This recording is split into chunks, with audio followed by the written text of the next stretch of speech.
Yeah.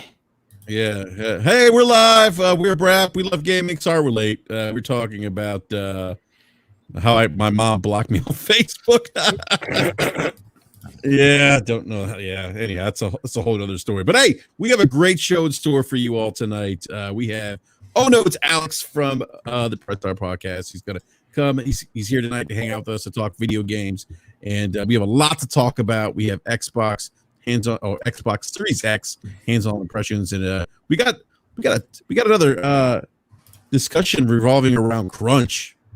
It looks like crunch has reared its ugly head again in the gaming industry, so we're going to talk about that a little bit, and we're going to talk about Microsoft acquiring more studios potentially. So so let's go ahead and get the show started right now.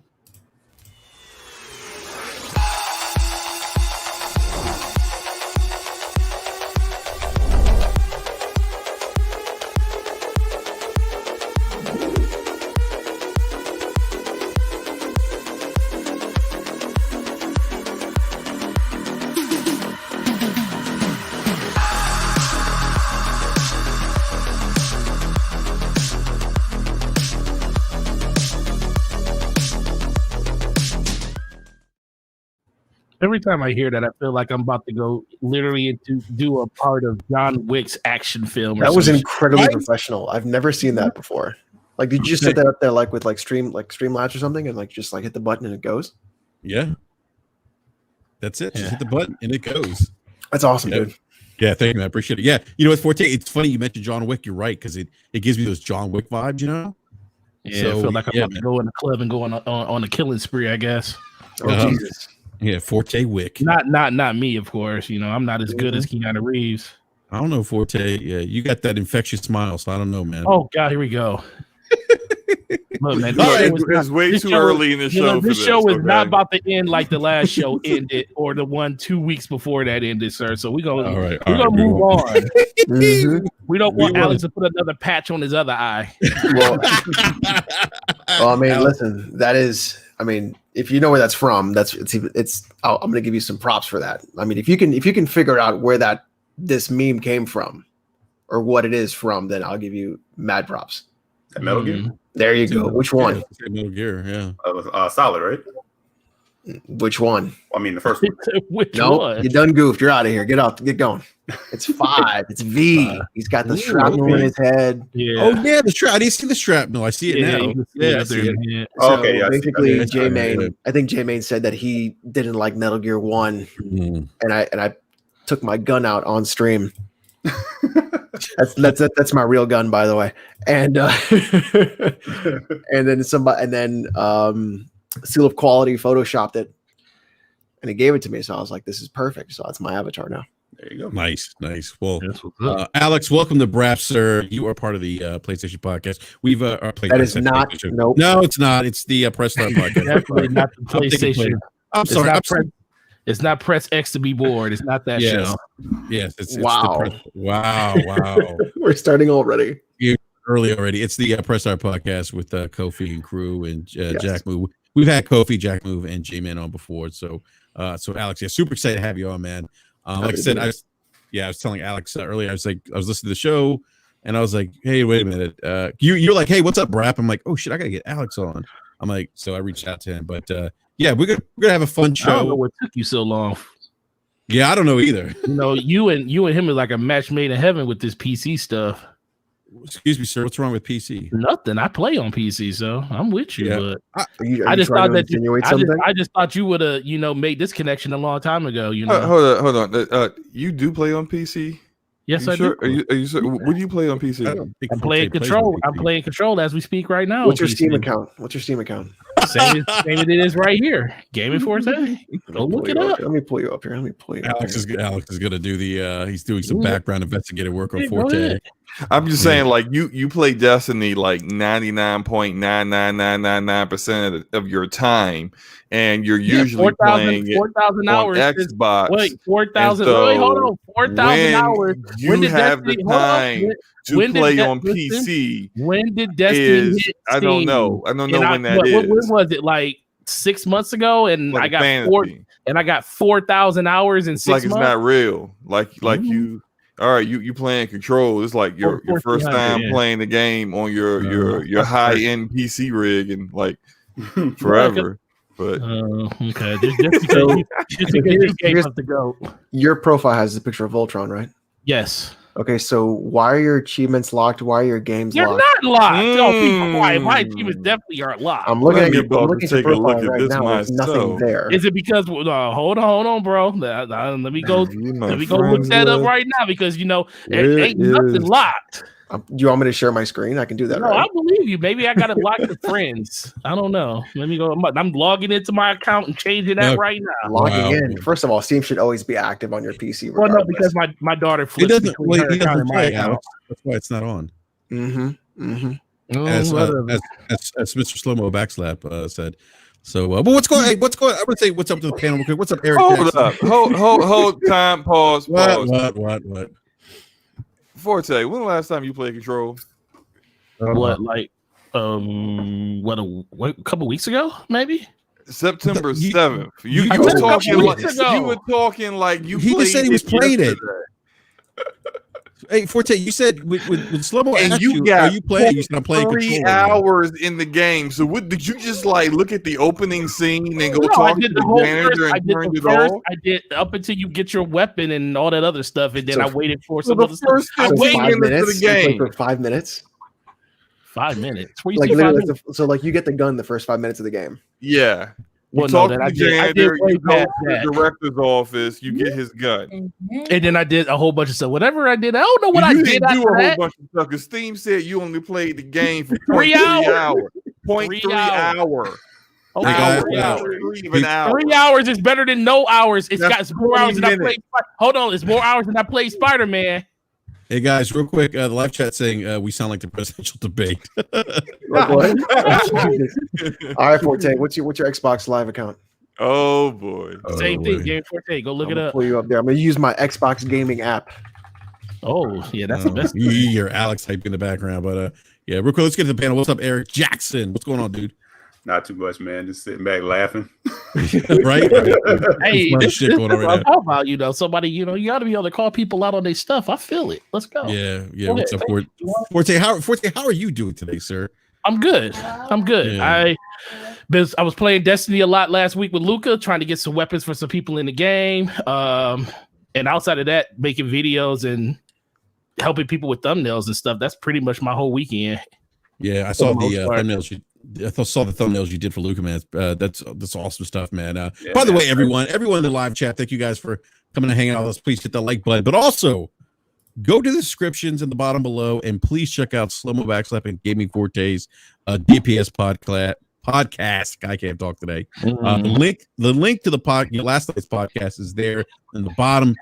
Please give these guys some support. Click on that link if you didn't get a chance to watch last night's show. I'm sure it was a great show. I didn't get a chance to watch it because I was watching that shit show of a debate. But they are also on Spotify, so don't miss them there. Oh yeah, on Spotify too.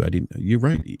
And we got also on Google Podcasts as well. Google Podcasts. Moving on up. Moving on up. Yeah, and then we have never playing Bug Snacks. Slow-Mo Backslap. He will play Bug Snacks. Nope, never going to happen. It is. But what's up, y'all? I'm happy to be here tonight. Glad we got like all these people in the chat, all 73 of you wonderful bastards in the chat. We got Alex here. You know it's gonna be a great time because we got Alex up in here. I'd let you know certain things in Florida are now legal. Ooh. And so I am now imbibing myself in those legal things. Forte, you didn't finish Dead Space 2? Man, he going deep into your program.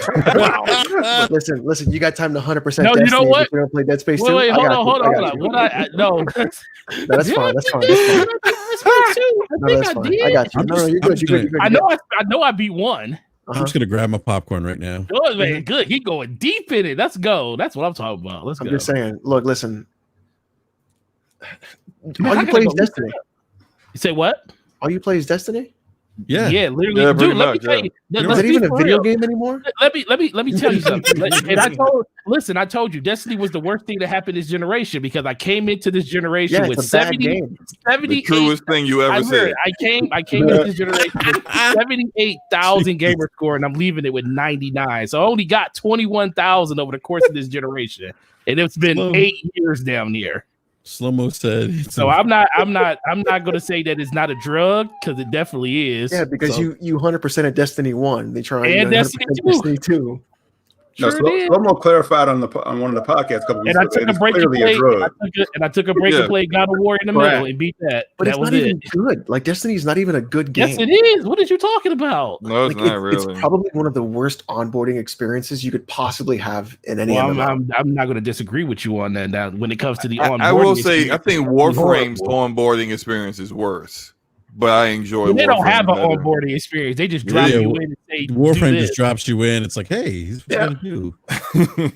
Yeah, like I thought WoW's onboarding was bad, but Destiny is way worse. Like I've never understood how like that's a big problem for people to like for developers to figure out is how do you onboard somebody that was playing before, came back after like 2 or 3 expansions, and then you have to onboard them again.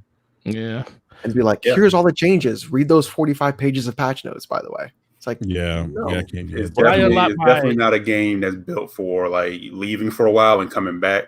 Yeah, it's definitely built for the people who are in there, and that's because that's the thing. Like when it hit Game Pass, I was like, all right, maybe I'll get back into Destiny. Then one day I watched Luca like put all these notes, like these tweets out explaining to people the best things that they can do to get. I was like, that's too much damn work. I ain't doing all that. right. Shout out to her for doing that. That was really nice of her to do that. Well, trust me, she only did that because she got it. She was in a crucible, and there were people running around absolutely doing nothing. And she was like, "Listen, don't come in here with your BS. Go play the base game before you decide to jump in Crucible." And that's just gonna be it. That's gonna be the thing. Like I was talking about, people are gonna be like, "All right, I'm out," because I can't keep up. Yeah, that's why I said that's the biggest problem with Destiny is like it doesn't invite new players. Yeah, and the big thing is that like my problem with Destiny is a lot of it is just the grind to then keep up with people who have already beaten you to it. So then it's not fun; it becomes work. Yep, right. It's a second job. Right. And the people who are ahead of you, like they'll always say, "Yeah, come on, man, we'll help." But then it's like, but you always feel like they don't really want to be doing it, but they're trying to. They're like, "No, man." You can't play these reindeer games through the content, and you're like, I want to see the story about this. This looks cool, and then you don't see anything. And even then, like when I tried to go back to it and play it again, and I was like, oh, let me just go to and do the missions. It's like I have no idea what's going on. I have no idea what's going on. None of this is explained. Ridiculous. The story doesn't make any sense whatsoever. Like I'm just like, wait, what? Like nothing is connected in some way, but then you have to like read like things off of cards off of another website. Is that still a thing? That's not a thing anymore, but the story didn't get much better with it all being in the game anyway. So yeah, and I was just like, I don't even know what I'm doing or why I care, so I don't want to do it. Like there has to be a driving force to do it. And like one game that does it really well is WoW because you're able to see progression very quickly. But when I'm playing a shooter, like I play shit like CS:GO. I have like 1,000 hours in that thing. Like I need to see something that is like beyond in progress, either myself getting better or my character getting better, and you don't see that very often in Destiny. Mm-hmm. Yeah, I stopped playing any PvE content I stopped playing Destiny completely, but I was for like maybe a few months just staying strictly on just PvP stuff, just because I needed to kind of scratch that PvP itch. But like I stopped all PvE content when I was doing like one of their expansions. I think it was Shadowkeep. I can't remember. And part of the main story arc was like a step in your objective was to just stand in the area and wait for a specific random encounter to happen to move on with the story. And I was just I was literally standing there for like 30 minutes. Are you waiting for that guy to show up or something? It was waiting for a particular enemy to show up so I can kill it and drop something. And I was just like, what the who thought this was a great game design I did? This is absolute garbage. I hate this game. I'm done. Freaking Bungie. Yeah. No, I hear you. I'm glad that you found a way to get out. Yeah. Oh yeah. I'm trying to get you out, you know, but never you gonna just happen. 14. Let me tell you about a little game called Counter-Strike Global Offensive. And let me tell you about losing your life to a video game for 10 plus years. I believe That's the fucking one to do it on. I haven't played Counter-Strike in years. It's been a long time. I haven't, and I haven't even installed it yet. Yeah, it's been. I haven't. A minute. I don't think I've ever played. I haven't played it in like probably 15 years or something. So think of like the old Modern Warfare 2 lobbies. Yep. Okay. Take that and then make it hyper competitive and also incredibly difficult to play at the same time. I'm gonna have to check that out. That's Counter-Strike. That is like you're gonna hear some shit, and if you suck, you're gonna know. They're gonna tell you. Chad is asking, do I watch competitive CS? Yes. I'm waiting for Catavis. Yeah, I'm waiting for Catavis to show up, and I want to see what they do with that. Nice. So it's cool. I mean, once you get into it, you get really into it. Yeah. Yeah, I've been playing a lot of Road Company recently. That's been my my game for PvP at the moment. That's been a lot of fun. They actually dropped a new character today.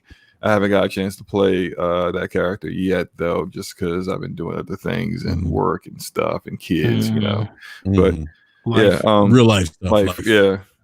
But it's, you know, like, and I also been playing way too many RPGs too. That's actually not a bad thing, because I've been playing Genshin Impact and 13 Sentinels. Which how was Genshin Impact? Because that's one of the games you did a video on a while ago. Yeah, it's what I thought it would be, which is a pretty cool action RPG. It's got a lot of different characters. You can level them up, and what I was kind of surprised with, because the developer previously did mobile games, the Chinese developer. So I thought it was going to be a whole lot of gotcha. You know, is this the game that Nintendo fans hate because it looks like Breath of the Wild? Yeah, it has some like artistic look that looks similar to Breath of the Wild. They immediately was like, "Hey, no. These characters are anime looking characters. Look, Breath of the Wild did not patent that look. Okay, so like these Nintendo, it just made it Nintendo super popular, sir. That's all. That think that like, just because they finally made an open world game, that any game that looks similar to this must be copying Breath of the Wild. Like they like, don't get mad because they did it great. Nintendo games. They did it good, slow mo. That's why people kind of fall back to that one. It's an Impact copy. So like Breath of the Wild fixed so many problems with open world games that it doesn't get enough credit for what it did. Like it really, really doesn't. When you look at so many open world games nowadays where it is literally vomiting icons onto a map, which you then check off to then do, Breath of the Wild took that problem and it solved it in a very elegant way that made you want to explore that world that they created. And every 5 feet, you saw something interesting that would put you in a situation where you wanted to see what was there more, and it would lead you on a trail. Besides what you actually put on yourself. People that say that world was empty and boring literally never played the game. Like they just did not play the game at all, because they didn't understand what it was trying to do or convey, and they wanted someone to guide them along the way. That was my biggest problem with Witcher 3, was it became a theme park rather than actually an open world. So it's really interesting what Breath of the Wild did. So being upset that another game wants to emulate that is ridiculous and silly. And imitation is the most sincerest form of flattery. So why would you get upset at that? Plus, I think once people actually play the game, and it's a free game. It's a free game on mobile, PS4, and PC. So you could just download it and play it. Once people play the game, they realize that it's not Breath of the Wild. So it's not like they weren't just copying that game, but people got to actually play the game to figure that out. But I think it's a cool game. You should try it. I'll have to check it out. That's a novel concept. And Peter 420 in the chat asked if it was single player or multiplayer. You can't, and he said, I told him it was multiplayer. He said that was disappointing. You don't have to play it multiplayer. You could just choose to play it that way. You could actually like invite other people into your world and play with them, but you can't play it completely single player. I haven't played with anyone else yet. So yeah, Eric, what were you saying, man? No, I was just saying, like, Slow-Mo threw out a novel concept, people actually playing games, because if you just kind of look down the timeline, gamers are miserable shit, man. Miserable. Playing console wars today. forever. And people I see today. That's why everyone's gonna be like, "Give me your ID. Give me your login. Give me your ID. I want to see what's there." Go First thing, give me your login. I didn't mean to do that to you, Forte. I just want to mess with you a little bit. Oh, you fine. You fine. You got me wanting to look at slow-mos now because I'm kind of questioning what he actually plays. Hey, go check me out. Go check me out. I got play games. The only reason more than Destiny. So I normally hate achievements because I think they're a cheap way of padding out the game. Yeah. What I love about achievements is that specifically. Oh, you beat it? Pull up your card. Let me see it. Mm-hmm. Oh yeah, that's why. That's why I never cap about it. I tell people, I was like, listen, man. The one good thing about this generation was I fell in love with one game, but then the bad thing was I skipped over a hell of a lot of games that I still own that is in my backlog. That is a pretty damn shame. The only game that I really took a break to play was God of War because that's my favorite franchise on PlayStation. So when that game came out, everything got put to the side to beat it. And then I went right back to freaking Destiny. So, I would never cap and tell people like, bro, you got to do this and do that. It's just play what you want to play and enjoy it. Mm-hmm. I see you playing CSGO all the time when you're streaming, though. The only thing about CSGO that gets me, because I didn't get into the whole mouse and keyboard thing until super late, and it's just that game is. I mean, because it's no controller support. It's only mouse and keyboard, right? Or do they have? There's controller support, but you should never. You should never use it in that game. Never. It's like, so it's like and that's the thing about me. The reason I haven't tried to play it is because I know how competitive I am, and if I'm not good enough to go in there and dominate with M&K, it's like. It's going to be pretty bad. Now, I know people are going to tell you, they say, well, if you get used to it, you'll get better and better over time. But I also know myself, it's going to take me a minute to get used to it. And I'm going to dread every second of it until I do. Not really. I know myself. It's the best game to practice for mouse and keyboard is Doom Eternal. I love that freaking game. If you play Doom Eternal on mouse and keyboard, I did play that game in mouse and keyboard, and that's the best way to play that game. Play it on Ultra Nightmare. Oof, you're fine. That's what I beat it on. Nice. Okay, I might have to first one through. The game's not hard. I hear that. The game's not hard. Yeah, you're right about that. So I want to go to Xbox Series X. Got it right this time. I always get that shit confused. Xbox. You did? Yeah, really? Yeah, I call it like Xbox One X or S or something. No, you really don't. Serious, yeah. So Xbox Series X hands-on impressions came out this week, and I know my man Slow-Mo Backslap was basking in his glory, as many people told us on the show in the live chat that our PCs were going to be slow compared to the Series X. And what happened there, Slow-Mo? Like what happened? My PC's still faster. Big shocker. I mean, I wasn't shocked. They may have been shocked, but I wasn't. But I'm glad their games now are going to be, keeping up now with where high-end PCs were already there at, for a few years. So it's great. I love it. But the funny thing is, even without these new graphics cards coming out, they still were going to be slower than what we have right now. Unless you coming in at a 2060 or under 20 series, which a lot of people were running, 1060s and stuff from what the stats say. Most of those people were running underneath that anyway. So I just told people when this stuff got announced, I said, man, just be happy that you're going to get a chance to experience what 60 frames per second is on most of your games. If that's the direction that, if it's to be believed what Microsoft is saying, that they're building a box that's strictly about, performance, and that's what the goal is, because that's the moniker that they've been speaking this entire time about the Xbox coming out. That's what I want people to be excited for. And, that's the biggest takeaway from it. But don't think you ever going to be better than PC. Because as soon as those 30 cards came out, I was like, yeah, see, look, the Delta got moved. Just be happy with what you got. Don't worry about what other people got. Just be happy with what you playing on. Right. But you guys talking like it's over. I saw people today still saying that they're going to have AAA games running at 4K 120. Oh, geez. You tell me. Yeah. But they still out there. I mean, hell, it makes for good YouTube, but people are people. There's not going to be to me today. Someone said that to me today.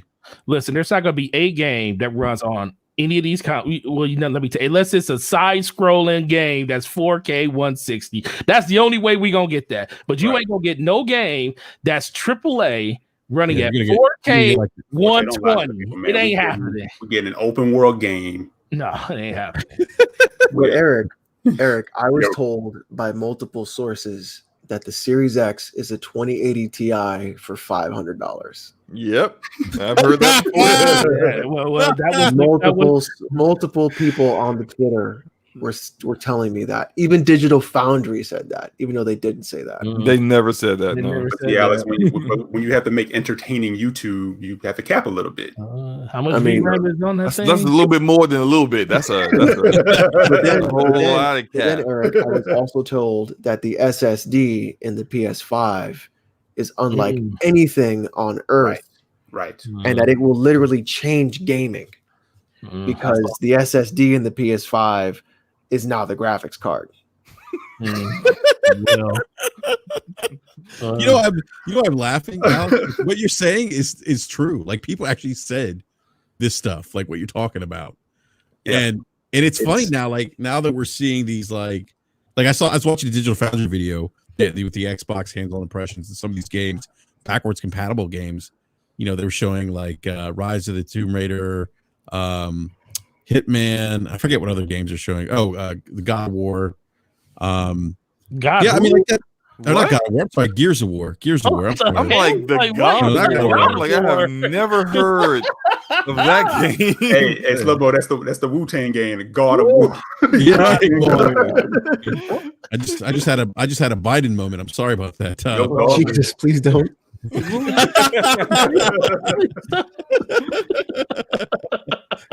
gotta stammer a little bit, Enrique. Yeah, right. So Alex is like, God, please don't. Please don't. So, I mean, we saw. I was watching these videos, and I'm like, I guess it's cool, but like, as somebody's been on PC, I'm like, okay, I guess it's cool, but I don't know. Like, what did you guys think of I don't know if everyone watched the Digital Foundry videos, but for those on the panel that did watch, what did you guys think about Digital Foundry's, their assessment? Their assessment of backwards compatible games, which is kind of wild is for me to see that's the focus right now for next gen console, just BC games. I get it. No, I get it, but I just I get it. How dry was every console launch beforehand? Like the PS4 was the remaster station, wasn't it, for a long time? Yeah, it was. Yeah, it was. I mean, but at least with Xbox One, you had like Rise, Son of Rome, which I thought was looked pretty good. Yeah, I mean those they weren't great either. Like they were decent games. Yeah. Shout out to Luca in the chat. I'm not your father, I'm your daddy. Wow! Thank you for the $2. Yeah, she's short, right? yeah. Gregor Von Doom reminds the YouTube community that every time that she's on a show. Yeah. So, yes. She's a spinner. Oh wow! She's gonna ask for an invite to the show. It's about to go down. You guys know what that is, right? Yes. I absolutely do know. Good. I'm glad somebody knows. But yeah, like the whole thing is like so many console launches are like the 64 launch was dry, PS1, PS2, they were all dry. So Dreamcast launch was lit. Which one? Dreamcast was good. Yeah. Probably one of the better ones. Yeah. Mm-hmm. Yep. I mean, there's the exceptions to the rule, but they're majority of the time. I mean, what's PS5 gonna have? Spider-Man? Yeah, Spider-Man, Demon Souls remake. And so Demon Souls, that's coming to PC. I don't care what anybody says. Yep, sure is. Definitely coming to PC. Oh, yeah. Spider-Man, that's going to sell a lot. Well, did you guys see PlayStation 5P? I mean, what is that? What was that? The PlayStation. You see Peter Parker, the remaster of PlayStation. Yeah. PlayStation 5P. I thought you said PlayStation 5P. I'm like, there's another damn console now. I got another few. I call him PlayStation 5P. Yeah, I call him PS5P because he looks like PS5 Pete. PS5 Pete. Yes, he looks like one of the Jonas Brothers now. I mean, he looks like totally different. He looks like the kid from the movies now. Tom Holland. Yeah. He kind of does. Yeah, I can see that a little bit. Yeah. They definitely wanted to try to get that look of the actual MCU Spider-Man, the actual MCU Peter Parker. But they completely changed the model actor, mocap actor from some other guy now, which is interesting. I don't know why they decided to make that kind of decision. They wanted people to think that the game was built from the ground up. Probably licensing. Probably. It's probably licensing for likeness, and he wanted more money, and they probably said no, so they hired somebody else. That's more than likely probably what it is. But they threw it out there, and they said they changed it up, and the guy actually commented on it, and he said it was his face or something to that effect. Like, oh yeah, sure, away from it that. was his face. They said the bones in his face or something, something to that effect. The bones in his face or what? Insomniac said put something out there in a tweet about why they ended up changing it, and then the guy, what's his name, who played, I don't remember his name, the guy that played Peter Parker in the PS4 version, he made a joke about it, about them changing his face because it was like his face bothered them or something to that effect. I don't know. His cheekbones, they have enough structure. That's why. Right. And so the girl from Control, she didn't have enough chin either, right? And so her face had to get replaced. Is that what you're telling me? Oh shit. Come on. It makes no sense. It's an interesting thing. That's a dumb fucking response. Yeah, it's I don't know why they did it, man. I mean, I guess they wanted to make it. I mean, look, the narrative out here now is, well, see, they changed his face. That means they actually went back and redid a lot of the stuff in the game. I'm like, come on, man. No, that's not. Did you see that? Did you see the Did you see? Yeah, people said, did you see the gameplay that? You go see the gameplay that they put up. I'm looking at the gameplay when he's swinging through the city and stuff, and I'm like, this looks like a even more enhanced PlayStation version of the game. So, what about this game could be moved over? They threw ray tracing on it for the PS5, and that's kind of made it look really good, going at 60 frames per second. I mean, I get it, but I'm still trying to figure out why this game couldn't just be moved over. Let's be for real, man. Sony want to make money. I ain't mad. Just come out and say you want to make money. Just say, hey, the reason we're doing it is because we can do it. Well, I mean, and what do you gonna do? Not play it? Yeah, well, that's basically their mentality on it. Well, that's the thing that me and you talked about in the show yesterday. So he's like, listen, man, as much as people might hate this, they still go out and buy it. That's the thing. I was explaining. I said it on Twitter earlier. I was like, boycott. We in this little timeline, we dissect, we pick apart till there's like no skin left on the thing. But in the regular world and the gaming community at large, they don't give a shit. They just say, not there, not even a little bit. And the people that didn't even touch the one on PS4, they're going on the PS5. They definitely don't care. So it's like, we sit here all day and grind these things to dust and talk about the same shit like every day. But ultimately, people don't give a shit. I just think that it's crazy that they're selling you. Now it's a good value, like for the people that you said that didn't play the PS4 version. It's a great, amazing deal for those people. $70 to get pretty much, well, not pretty much to get everything. That's an amazing value. But man, for the people, getting 2 games. Yeah, but for the people that already spent that $70 or $60 or what was it, $69.99 for the Game of the Year edition or whatever they had last time, which was the Ultimate Edition of the game, and then have to spend it all over again. I don't care. It's $20 is $20, man. That's crazy, especially after seeing the things they did to the game. It doesn't look like they did anything. Like I said, we haven't seen the whole game, so we can't, judge it harshly. But from what we did see, does it look like that game could not have been moved over? But they just don't want to. I don't know. In that regard, like I'm not a dev. The one thing I still think is weird, and I think it's going to end up being different later down the road. Yeah, go ahead. No, I'm saying I think it's going to, like, the fact that you still can't, if you just want to buy the remaster and not buy Miles Morales on PS5, you can't do that, right? You still have to buy that. Right.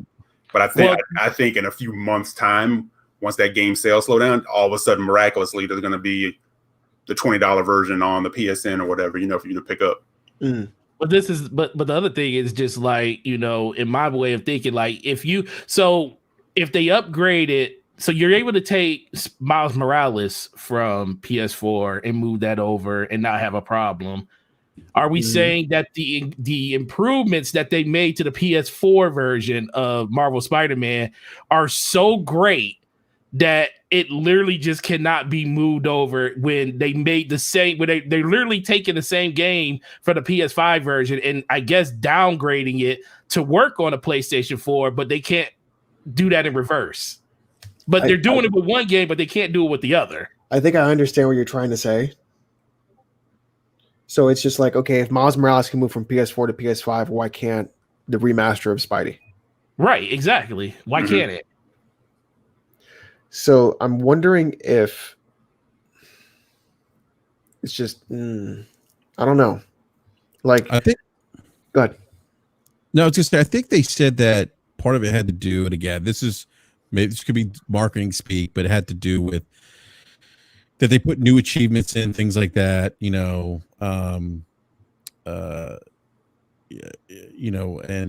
so that was part of it, and who knows if that's. We're not going to act like games haven't added achievements to games that's already been out before. That's what I'm saying. I think it's marketing speak, per se. So who knows? I'm sorry. Go ahead, Alex, man. I honestly think that it should just. I think PS4 Spidey should just be on the PS5. You should get it. Yeah, exactly. That's what I get it. I have PS4 Spidey. I should get it on PS5. Period. And then I should pay the $30 for Miles Morales and be done. I don't understand why. Like, this is the entire concept of the whole Control debacle that 505 did, where they were like, "Oh, you can't get this version, but you can get that version." But then we unlocked it, but now you can't have it, even though we. So, I don't know. I feel like it's going to keep happening a lot more. Yeah. Right. And honestly, from what I'm looking at, that's kind of why I'm looking at Xbox. Like, man, you guys are making some of the right moves, because they're just like, it all fucking works. Well, they're taking the PC approach, and that's why they've been talking Xbox is PC, PC is Xbox for a long time now. What approach? Look, let's be for real. They're taking the PC. This is the one thing that most people that want to cap and say that, oh, it's a new game. They're doing extra work on the back end to bring, the game to the next system. I'm like, listen, just because this is the first time in console history this is kind of happening, this has always happened on PC. Let's be for real. When Elder Scrolls got released for the special edition on console, we didn't pay for that game on PC. Steam just said, oh, look, here's an update for you. You ain't got to pay for none of this it's in your library. It's literally, if it's in your library, you're getting, CG Projekt Red, same thing. We're going to give you a free upgrade to whatever we're doing to this game 5 years later. And guess what? On top of that, we're not even going to keep you stuck on GOG if you bought it there. We're going to let you get a Steam code to put it on PC for free. So it's to me, if you're a person that have been in the ecosystem of PC, this just doesn't. I think that's where people are kind of missing, the people that are arguing the fact it's like, we enjoy playing on console too, for the most part, because there are games over there that don't come to PC. But when they don't do, I'm not saying that every platform has to be like what PC is, but when one platform is doing it and the other one isn't it, you're kind of outnumbered at that point, because Xbox is doing what PC gamers want them to do. PC's been doing that. And now you're looking at PlayStation like, bro, you're not even showing us any tangible difference in the game to warrant this being something that you're doing. It's not like when they went from PS3 to PS4. We understood when Last of Us came out and they had to remake Last of Us Remaster because they were coming from Power PC. So we understood that the architects didn't mix. They didn't match with each other. What didn't mix? No, they did it. You say what? Unfortunately, what didn't mix? The archetypes didn't mix. The archetypes? They didn't mix. Listen, Forte, I'm a little high right now, and even I know that's wrong. Oh no! Well, can you tell me where was I wrong? It's not an archetype. Oh, what did I say? Oh, you said the architects didn't mix, and then you said the archetypes. Slow-mo, are you listening to this? Maybe I said I said it wrong. Probably. I don't know. I'm not even surprised. Why would I be surprised? I mean, how many times has he called the Xbox Series X the Serious X? That's a meme that's going to be literally a. It wasn't a meme. It's literally going to be. For the longest time. Listen, it's literally going to be a. It's literally going to be what's on the channel. No, it's the Xbox Sex. You guys are so fucking basic. It's the Xbox Sex. Well, that's what I used to call it. People got that's what I used to call it. I've been saying that for the longest. That's it. Yeah. Just you remember that. You can't get confused. That's Alex is spot on. That's right. So I do want to go back to that now. Thank you. I do want to go back to the hands-on stuff with the Xbox sex, as Alex calls it. Yes. Yeah, so they showed off some of the games being with like really no optimization. It looked like just running at higher frames. I saw Sekiro running at 50. I think it was like 50 to 60 frames, which that's awesome, by the way, on console. That game is running, anything above 30 on that game is great. I played it on PC at 60. Amazing. Different experience on PC than on console. But they showed Hitman running at 60 frames per second. Yeah, I mean, I think it was cool to see. Like, I think it's cool that we're starting to get that 60 FPS on console now. With some of these bigger games. So that's, I think, to me, that's the least exciting from the console perspective. And they were showing the boot times for Series X or the Sex versus I think the 1X, and I think they may have thrown in the 1S too. I think. No, it was just X. Was it X? Yeah. The only they mentioned the base Xbox in a couple of them. Okay. When it came to like Grand Theft Auto, they mentioned that one, but when it came to everything else, it was just the 1X and the Sex. Gotcha. Hey, okay. There you go. Now you're doing it. Now we cooking with grease. Sorry. Now we're cooking with peanut oil. So yeah, I'm gonna go with Slow-Mo though. Like, it's funny, like Slow-Mo was the DM. He goes, I think you DM that you loaded up Control, and you said Control loaded faster on your PC than on the Sex, right? Right, Slow-Mo? Yeah, absolutely. And then I know there are people like, oh, well, once they do their Series X patch and velocity architecture, yeah, all right, whatever. Look, I'm like, look, how many times we gotta go through this process before you guys realize maybe you should stop running your mouths about things that you haven't actually seen, and just companies who are trying to sell you a product keep telling you, and wait until people independently test this out for themselves. It's really simple. Yeah, but they gotta get that sub count up, Slow-Mo. Because it's all about fighting for a company that has no interest in you whatsoever, but you're just gonna what's the word you kids use nowadays? Cap? Yes. Yes. Capping, Alex. Capping. Look, I'm almost 40, okay. No tango capping. Alex, do you cap for PC, Alex? Huh? Do you cap for PC? I don't even know what that word means, to be honest. I just keep hearing it all the time. But like this whole concept of just like defending a company or a corporation, like it boggles my fucking mind. Like, it boggles my mind. Like, you wake up, your head pops off the pillow, and the first thing you think of is, I'm gonna go defend this shit on Twitter. I'm ready to pull up on somebody and fight. like I'm gonna sit here and I'm gonna fucking own somebody on the Bird app. The Bird app. Like, that's your fucking day. Oh, yeah. And you know what? And when they do, they probably like, oh my god, it was great. What a good day I had on the Bird app. I did it. I showed them. Oh my god. Okay, the super chat from saynew.com with the $2.99 super chat says smart delivery on PC is the video settings menu. Yep. Thank you for that super chat. One of the things I thought was pretty cool was the smart resume feature on the Xbox Series X. I thought it was kind of cool. I think Austin Evans was actually demoing that, showing that out. So yeah, I mean, definitely some cool things. I would have liked to see maybe a next gen game there, but that will come in due time. But yeah, I thought there were some cool things there that they showed with the sex. Did you see? I'm sorry, Forte. Did you see the thread that I had to post on Twitter? No, what happened? So I posted a thread, and it was somebody at Reset Era being like, the fucking Series X having the switch between games. Yeah. What do they call it? Quick resume. Having the quick resume is a game changer. And I quote tweeted that, and I just wrote back, fucking alt tab. Like that's literally no one really. Are you serious? This is hilarious. Dude, yeah, nobody realizes it's just alt tab. And then in that thread, there's like 4 people fighting me that alt tab and quick resume are not quick resume. Quick resume. Okay, the quick resume are different things, and that if you alt tab too much, your PC will crash. And I was like, I literally cannot fathom this. And then they're like, well, if you turn your PC off and you turn it back on, then you'll lose your save state or your place in the game. Then I was like, don't turn off your PC. Or don't turn off your console. Just don't, right, exactly. I don't understand why.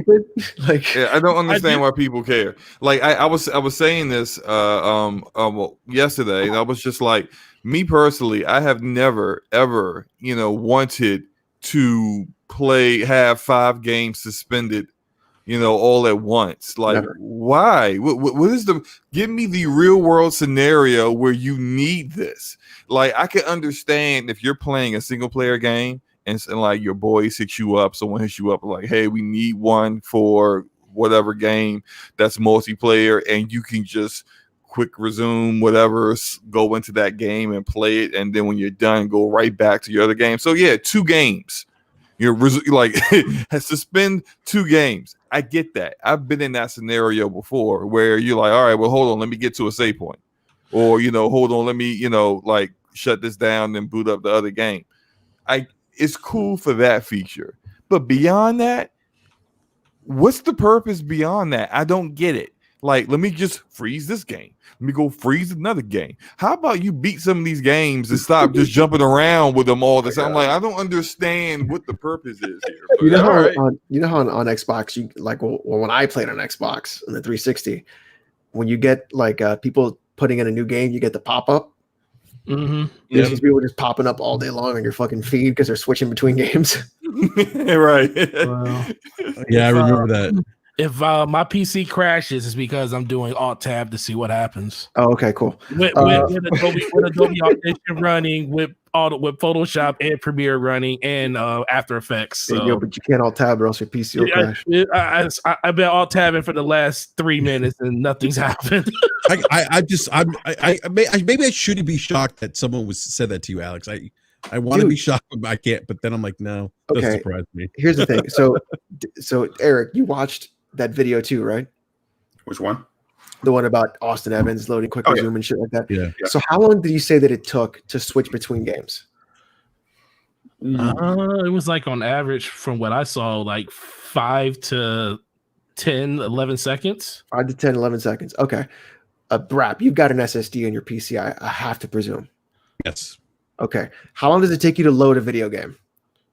Oh man, like seconds, like 5 seconds, man. Like 5 to 10 seconds. So why the fuck you go to quick resume if it takes you the same goddamn amount of time if you can just load the goddamn game on an SSD?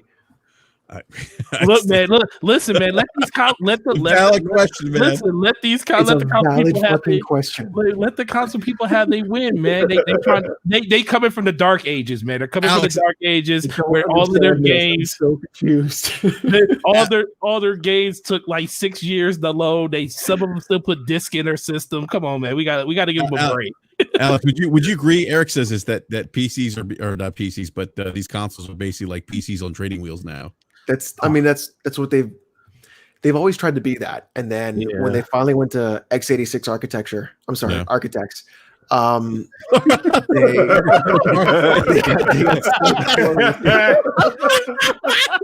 Alex, it's archetypes. Archetypes, I'm sorry. They're really close to being PCs, and basically that's what they are right now. They're just dumbed down.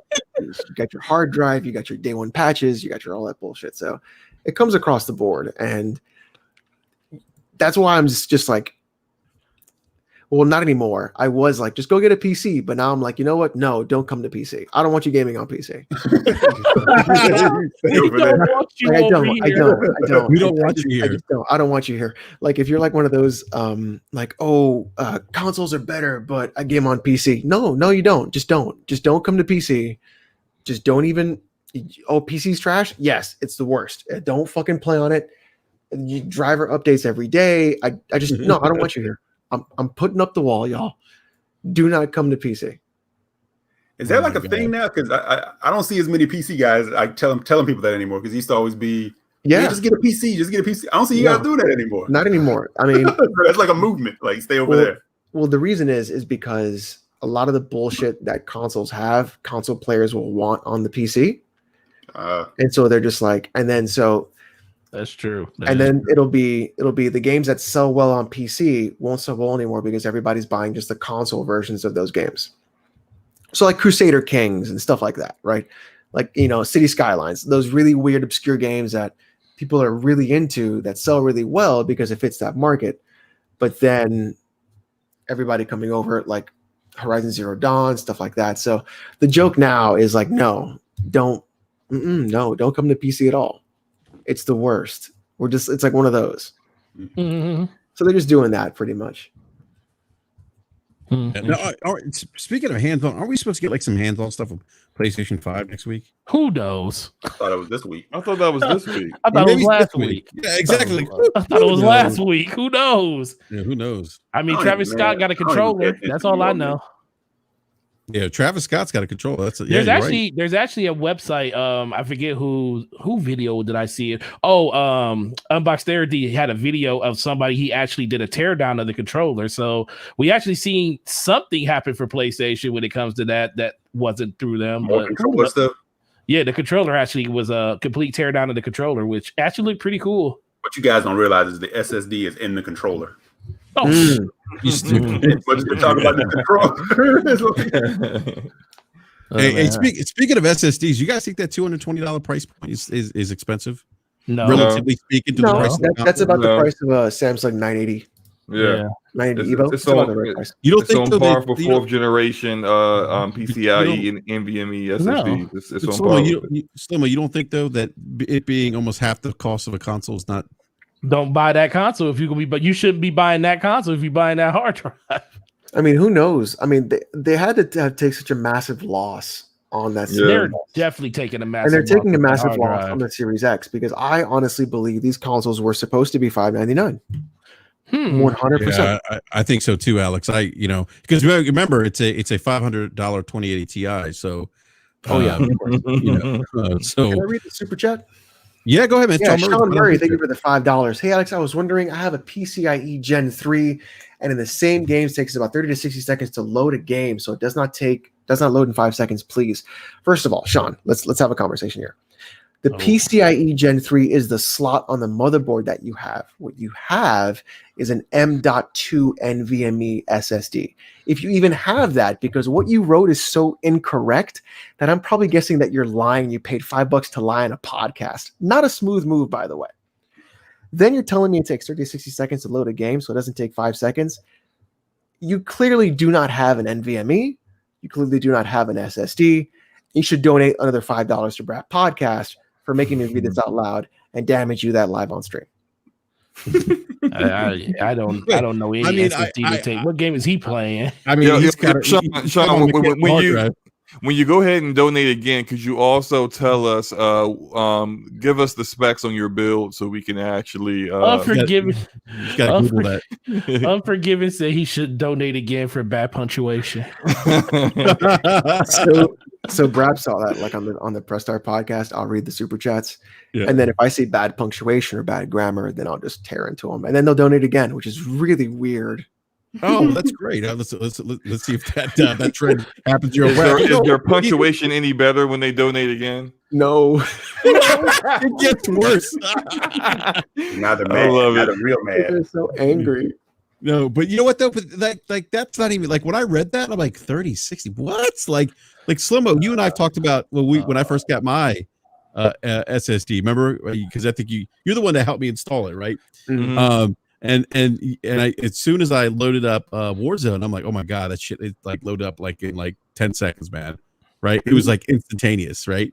So when he said that 50 to 50 to 60 seconds, 30 to 60 seconds. I'm like, bro, are you must be confusing your mechanical hard drive with. Mm-hmm. He must be playing on a console. He must be playing on a console. I think maybe my computer is literally booted in 12 seconds from a cold boot. Yeah, same. Like, too, please. man. That SSD is no joke. Yeah.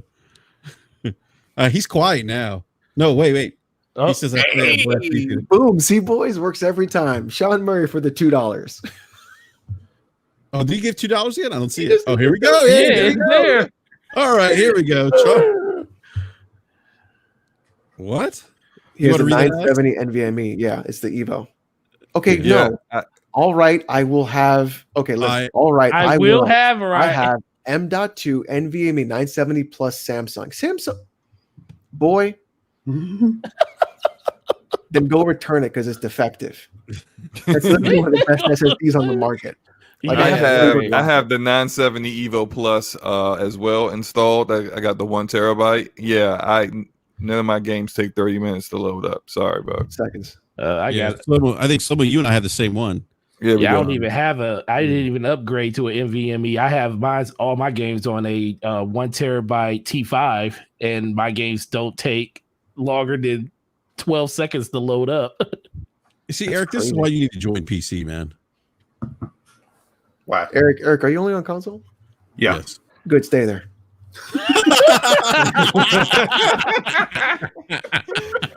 He said good stuff. Okay, let's get another super chat here.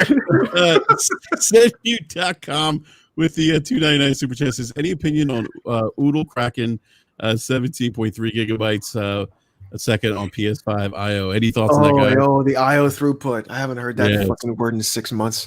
It's fast. You're fucking on the board. IO throughput. Y'all don't even know what that means. Most of them don't. Yeah. Once again, wait until independent people can get their hands on it and show you what it looks like and show you what it does. Until then, I do not care. Like I am so done with the tech talk from the console guys that can't be bothered to update their firmware on the computer. It's too difficult, so I gotta stay at console. Like no, I just like I don't, and I'm not no shade towards the person who did that super chat. I just $5 super chat unforgiven. So your PC, Sean.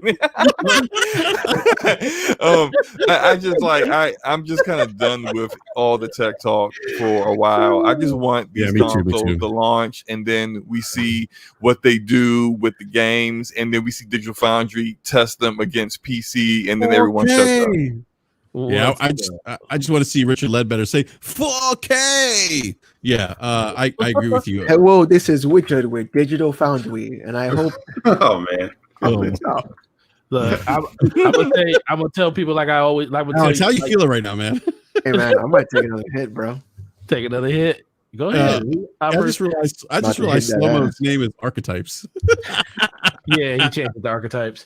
That's hilarious. No, I think the biggest thing is if you're excited for what Sony's doing with their hard drive, just be happy. Don't try to go out here and make any type of promises or anything. Say, man, it's not going to be as good as this or it's going to be better than that. Just wait, man. Because trust me, you will have more fun. You will have more fun when you wait, because that's literally the number one way that I literally just go on Twitter and I say, all of these people that were saying this other thing, let's go see what they're saying now, and it's kind of entertaining for a good week.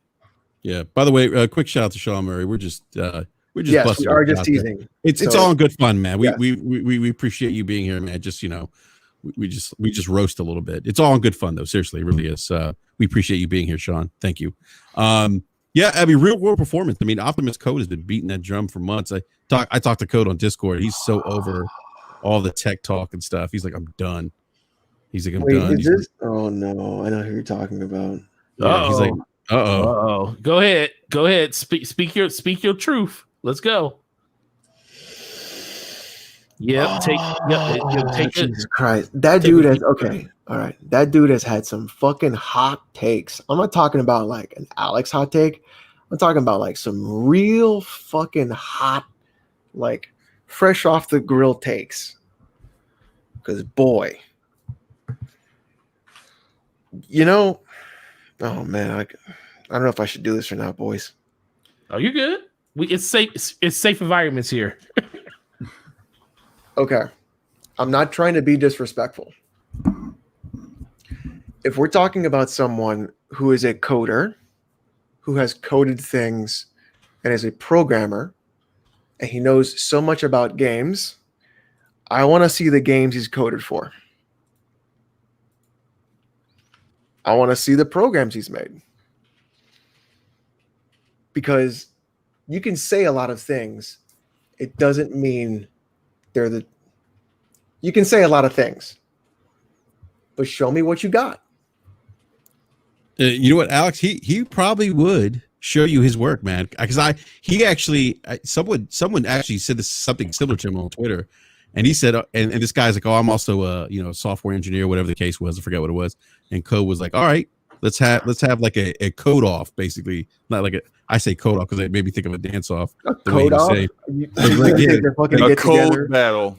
The code battle, like the fucking like the early 1990s movie Hackers. They get together. Exactly. No, seriously, he was like, "Hey, modem is 56.6 kilobytes." I'm sure if you reach out to him, he'd be like, "All right, I don't know. He may or may not check, but my point is that someone actually did say that to him on Twitter. Look, I'm just saying he's got mighty hot takes. Let me see if I can pull one up. Y'all keep talking. Yeah. So real quick, guys. CD Projekt Red's in the news. You guys see this about crunch? Mm-hmm. Yeah. All right. So basically, CD Projekt Red is enforcing a mandatory crunch from Cyberpunk 2077. They're basically asking their employees to work 6 to 8 weeks ahead of launch. So this is like this is something that CD Projekt Red I think addressed previously, where they said that they weren't really into the whole crunch thing. Studio head Adam Badowski basically came out and said everyone is well compensated for every extra hour they put in. And so Jason Schreier is actually the one that broke this again. He's been pretty outspoken against crunch. And I thought Luca put out a great video, by the way, talking about this. Very great video, better than a lot of people's videos. Yeah, it was really, really good. And it's very interesting takes, I should say, on crunch on the Twitters. Look, I mean, I think there's my take. There's crunch everywhere. I mean, yep. Anytime there's deadlines, milestones to be met. I mean, there's crunch. It's just the nature of the business, and I know some people have spoken out against it. Some developers have, but I don't know. I mean, if it keeps happening, it keeps happening, then why are we... Look? So for me in general, I think the biggest problem is a lot of people look at the conversation as one company has crunch like EA and people kill them for it. And then you got CD Projekt Red having crunch and everybody was like, it's always like, oh, okay, well, whatever. It's always like this double standard that people feel. No. Go ahead. I mean, even myself, who's a big CD Projekt Red fan, like even I was like, no, this is bullshit. Oh yeah, I did too. Yeah, same thing. But like, but some people don't. There has been pretty high amounts of criticism being thrown at CDPR for this, especially from before when they were talking about their microtransactions. Yes, I remember that. So, I mean, people like to throw out the whole like, oh, CDPR is the favorite. Yeah, they're the favorite, but that doesn't mean they still don't get criticized. Right. Exactly. Well, like, go ahead, man. No, I was going to say for me, and we talked about Slow-Mo talked about this yesterday. Crunch is never a good thing. You should never put yourself in a situation where you feel like the stretch run is literally, it feels like 60% of the game is being done in a stretch run. You should never put yourself in situations like that. And on top of that, this game has been in development for 7-8 years, it feels like at this point. So it just seems like a lot of stuff has been going on. And like I told Slow-Mo, I give a little pass on it just due to what's going on in the world right now. You know, I think every developer is doing some form of crunch due to the games coming out. Everybody's doing it because 90% of them are still working from home. We know probably some of these studios do have people that are working in the studio, but the mass majority of those people aren't there. So a lot of the stuff is really behind. Deadlines aren't being hit. And I think they got to a certain point where they said, and they actually came out and talked about it. They said, you know, we're at a point where no more deadlines can be moved. You know, this is what we have to do to get this game out, and we're not moving the date again. So is it unfortunate? Absolutely, because you shouldn't be in this situation. But of all years, anybody that's having a problem with crunch going on in their establishment, I kind of understand it right now. And guess what? As long as those people are being taken care of on the back end, and it looks like they are because of the Polish laws and everything, where they still get overtime, and they're talking about still giving them big royalties off of the success of what the game and what the company does going through the rest of the fiscal year. They're going to see it all in spades when this game releases anyways. But let's be for real. It still sucks to see this happening in 2020, and it's only going to keep happening until somebody changes it. Okay, so I'm gonna play devil's advocate here. So basically, co-founder Marcin, I can't pronounce his last, Iwinski, basically 2019 said studio would have no obligatory crunch policy, meaning staff may be asked to work nights and weekends. That's changed since. But like you said, they are, you know, per Polish labor laws, are paying their folks overtime. But right. I guess, you know, it's just like, I feel like the only time I ever hear about crunch is with the gaming industry, you know, and I'm like, why is it that we only hear, why is it crunch is like bad for the gaming industry? You never hear about crunch in the NFL. You do. Well, you do, but it's not like an issue, right? I mean, you hear about coaches sleeping on the couches, right? Bill Belichick sleeps on the couch, you know? Yeah. You know, Bill Belichick probably doesn't take showers, but you know, Tom Brady was crunching, looking at game film. I mean, he didn't become the GOAT Forte by just, you know, putting in 9 to 5, right? Speak that truth. I mean, so like, it just. Can I ask a question? Because I know, go ahead, I know how serious. I'm gonna throw this to Forte because I know how serious Forte is as a manager of his store. How many days have you put in over when somebody couldn't be there, or whatever the case may be, or something was going on? You didn't even look at the clock. You just did what you had to do because you want your store to be the best, right? Let's not talk about that. I'm just Forte, do you crunch? Have I? Oh, look. Put it this way: every holiday, I end up crunching. This is the funny thing, and I'm actually going to be dealing with this over the course of probably the next couple of weeks. My assistant is stepping down. Her last day is Thursday. She put her 2 weeks in a couple weeks ago, and her last day is tomorrow. So can I come work for you, Forte? So yeah, you sure can. But yeah, she put her 2 weeks in. She's taking on some other endeavors, which I'm super proud of her for doing because it's definitely what she wants to do in her field. But it's leaving me with a huge spot that I have to fill, and nobody wants to work right now due to the climate, due to the situation when it comes to unemployment. Everybody's getting paid pretty much more than they would make if they were working. So a lot of people want to stay at home. So it's like really hard. So my schedule, I'm literally working 6-day weeks over the course of the next 3 weeks until I find somebody else to either cover that shift, or God forbid, I can find a store that's willing to like share associates so I can take those second days off. And guess what? They didn't tell me I had to do that. That I can easily make all my other associates pick up extra shifts and do stuff, but I'll ask a question, say, hey, who wants to pick up these shifts? If they say they don't want to do it, who's going to do it? I'm going to do it. The manager, that kind of as the manager of the store, it falls on me. Right.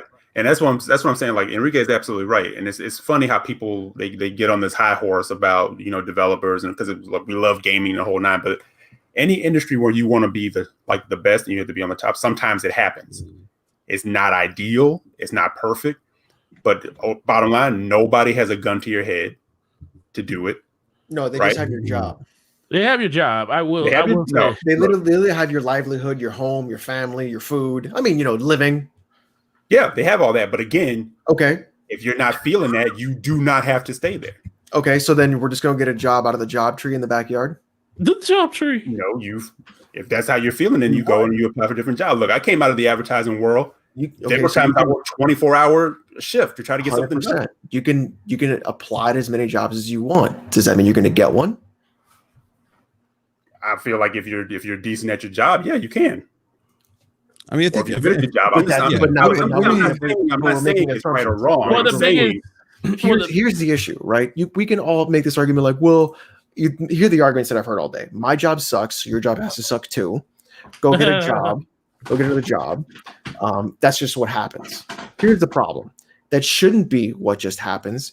Getting a job is not that simple. We all know this. And what was the first thing I point out? Just because your job sucks doesn't mean everyone else's job has to suck too. And the reason why we're in this industry and why it's being brought up so much more is because there's actually a possibility of a lot of people unionizing in this industry to stop that from happening.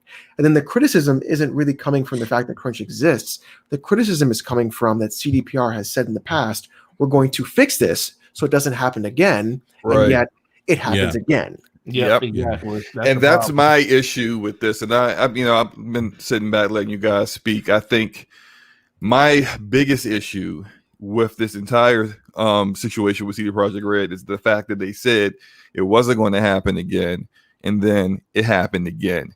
And whether you are pro crunch or anti crunch, you should still be anti or Captain Crunch. Oh yeah, right. Or we should all be anti reneging on your word, and that's what they did. They claimed that they weren't going to do this again, and here they are doing it once again.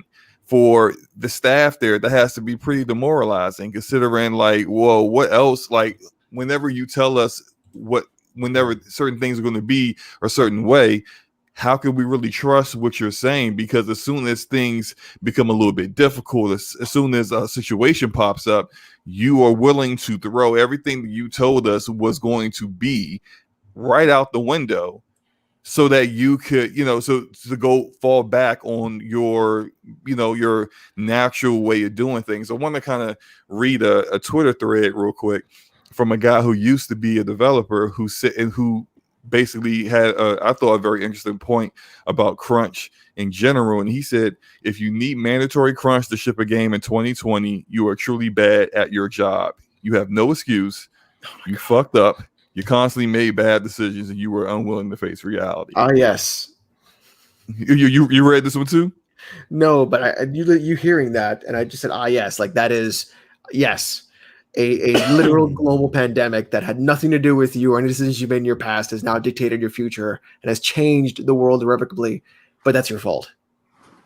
Yeah, I don't think he's talking about that in particular, but that's that's the reason why I said like I said, none of it's good, but if anything of this year, like it's like unless they were going to delay the game, because that's basically what would have to happen for them to delay crunch on being a part of this year in this game. They would have to delay it out of this year. Now, unless they were going to do that, then I'm 100% in on what you're saying. But to say that 2020, the year of everything that's going on, to think that this isn't happening everywhere. Let's not use COVID as an excuse, considering the studio had epic levels of crunch prior to them saying they weren't. I agree. And there wasn't COVID, so COVID has nothing to do with them falling back on this situation. It's something about their company culture. Period. Go ahead. They just happen to be in a situation where. Look, they look stupid. Let's be for real. They look stupid because they said they weren't going to do this. But the thing is, ultimately, so you basically say they should delay the game. That's 100%. What they should have did. That's 100%. What they should have did. And I think we're all 100% down. I think we're 100% all in agreement on that. The game should get delayed out of this year so they don't have to do that. But I don't know what. Ready. Perhaps bring me the fucking game. It is look, Alex, I'm selfishly, I'm like, dude, bring all the game. Look, you guys are making valid points, but like to me, it's like, you go into the industry. Okay, so I used to work for Big Four, and there's a time of year, audit season. Everyone knows what the deal is. They know what time it is. It's fucking super crunch time, right? It really is. Like you're either traveling, you're not going home for like 2 or 3 weeks, or maybe you're going home with the weekends. It sucks, but people do it because there's a benefit for them. They want the experience, they want the exposure, they know what it means for their career. It's crunch. It really is. Well, you worked for the Big Four during tax season. No, I'm not a tax professional, but I work for one of the Big Four in another role. supporting. Dude, those companies are insane. Oh, it's nuts. Like they literally destroy people. Well, here's the thing. That's kind of the you point gotta have Go ahead. No, go ahead. Because I'm saying I didn't really finish my point from before. I'm saying I'm not saying like it's a thing of where screw you or F you. I'm just saying I know we're here for gaming, but for some reason in the gaming world, like Enrique was saying, we get this thing where it's like we ride harder for devs and crunch. And I'm like, crunch happens in every industry. Yeah. And I'm saying again, people are compensated for the job that they do. And if you're starting to feel like you can't handle that, you can't be part of it, like even Forte was saying, then maybe you need to reevaluate. There are industries where there are industries where you work and you put more in than other industries. Some people can punch a 9 to 5. Some industries that you can't do that. Yeah, you can't. You can. Yeah, and so one argument that you did bring up was the compensation part, right? And that's fine. Right? People can get compensated for the overtime that they're given. Right. The difference is this is not overtime that is available for you to use if you'd like to do it on your own accord. This is mandated overtime. This is you're here. You're stuck. You have no choice. Yeah. And the only other choice is for you to walk out. Yeah. Yeah, no, because you will get some other sucker to be in your seat because this is Epic or CDPR or whatever, because your job is literally like you're a number. Yeah. So there is nothing there. And the reason for that industry being like this and having more eyes is because one, it's a very young industry. It's going through a lot of growth pains. And two, we're in the age of the internet. Yeah. Real quick, I got the super chat. Sayun.com with the $2.99 super chat says, do you think Jason Crunch when he's writing, I think he's talking about Jason Schreier when he writes his books? Probably not. Yeah, I don't know. How long it's been a long time since he's writing a second book, and his first book came out like what in 2014, 2015. Oh, he's not crunching. So he ain't crunching. No. I also want to piggyback on.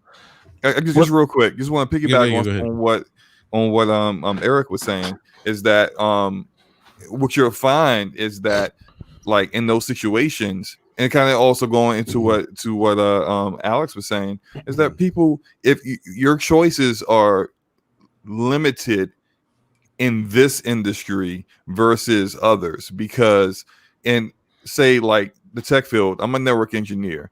If I don't like how things are going within my company, I live in the DMV area where there's you could throw a rock and hit another government contractor. I could be out the door. Right, I could be out the door and I'm hiring you, and I'm good.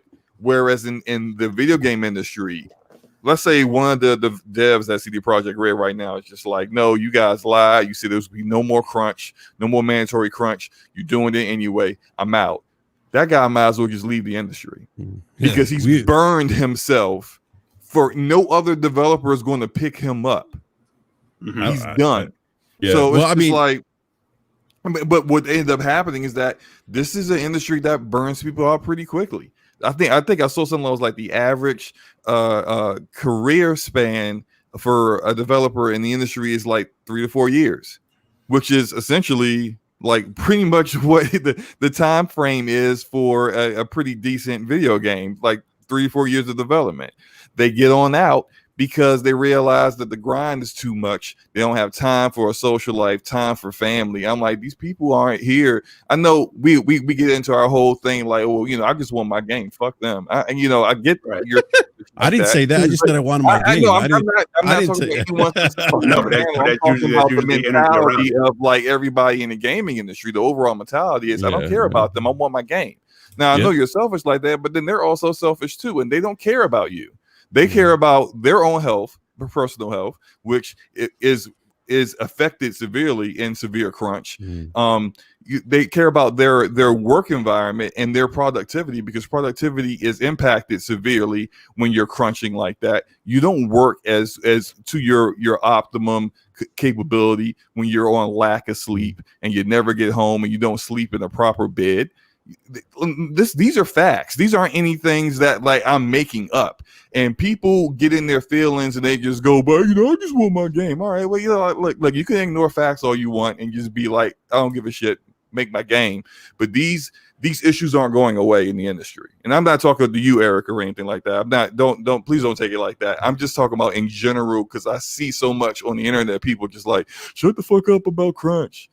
And it's just like, I mean, it's not, like that's that. My thing was like, my heart goes out to people doing it because I've been there. I understand exactly what that means, and that's me too. And I hope I'm not coming across as being callous and saying just go get another job. Oh no. This is actually just arguments. The whole point of an argument is to see different perspectives. But I've talked to Slow-Mo about this because he has family in the same thing too. Because I said, again, people, on Twitter, like you said, Slow-Mo, they're like, F you, give me my game, or they're being the bleeding heart for the devs. I'm like, again, do you have that same compassion for other people who are in crappy situations when their job calls on them more than it really should? And you're not talking about this, where I said, look at teachers. Mm-hmm. Yeah. Teachers have to put up with so much shit. Oh yeah, absolutely.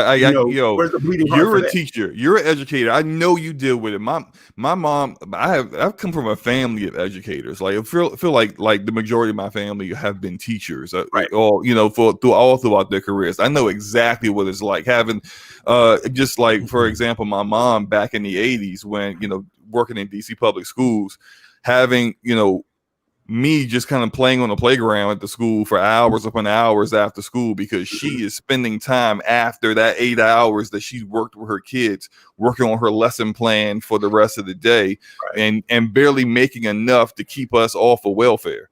Like that's like, were you working all those hours and we still need public assistance and her having to go to places to try to get materials for the kids in her class who didn't have coming to school with no book bags, no pencil, no paper, no nothing because they poor. Like you see all this kind of stuff, and it's like I definitely get it. Like everyone deals with it in every industry. But I do think it's like and I'm not saying you're doing this, but I see people use that as like the straw man argument, the excuse. Oh, well, these people are dealing with it too. So why you talk like it's like, well, I mean, like no one should deal with it. It's like it's bad for everybody. And if I think a lot of people who don't like seeing crunch in the video game industry also don't like the situations where the teachers are in. They also don't like the situation that say a fast food worker is in, where they don't have the options or the skill set to move out of that, but they're like stuck in a situation where they're working ridiculous hours 6-7 days a week. It's just no one likes that situation, period.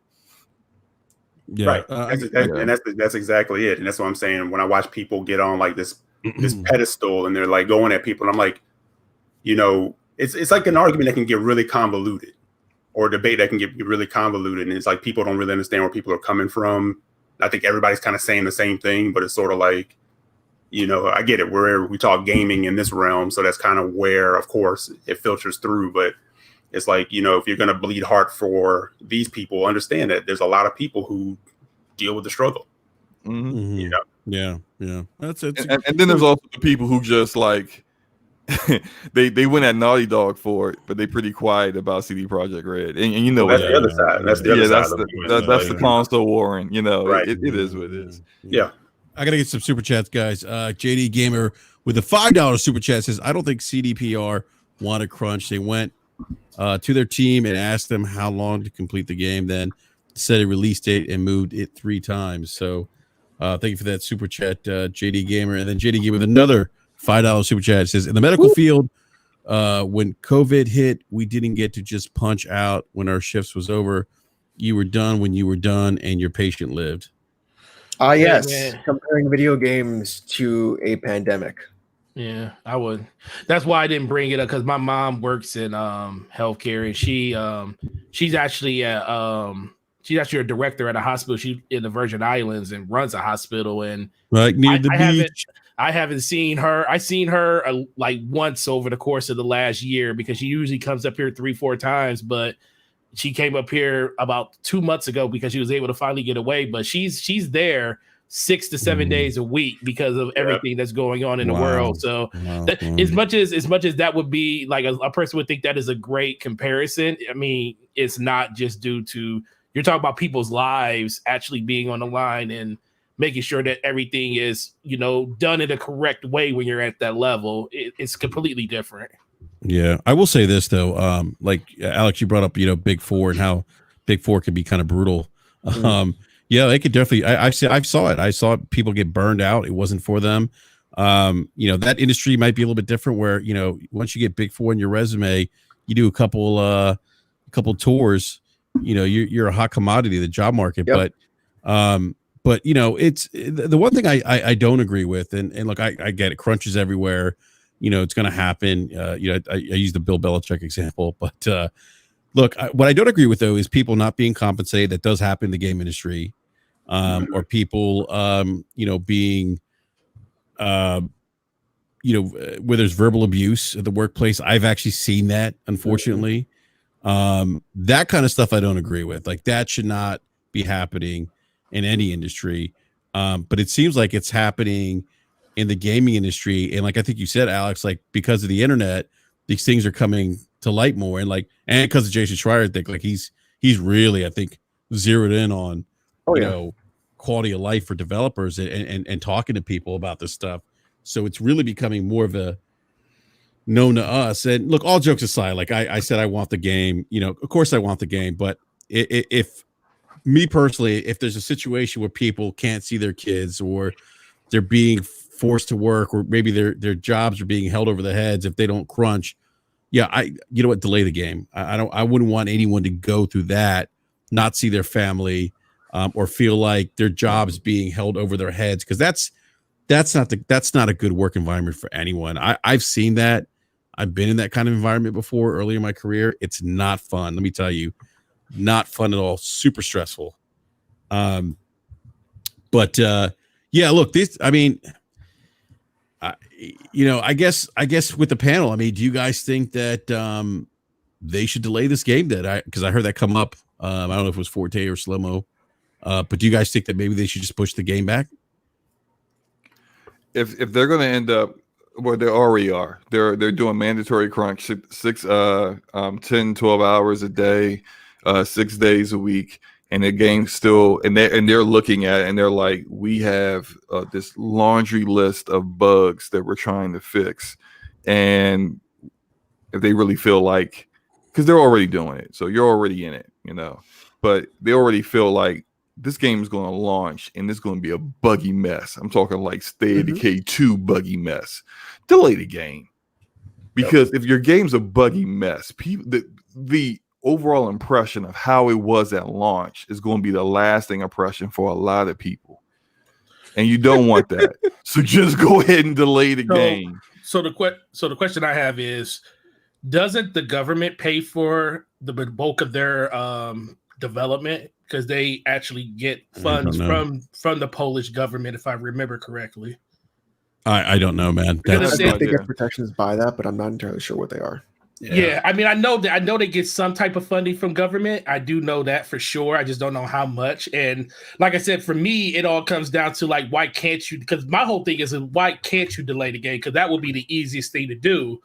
They already pushed it 3 times. So what would be another time? And the way that the wording in those statements were saying is that they just can't do it again. So is it because funding will run out, that they're actually counting on to like pay people to go further in development?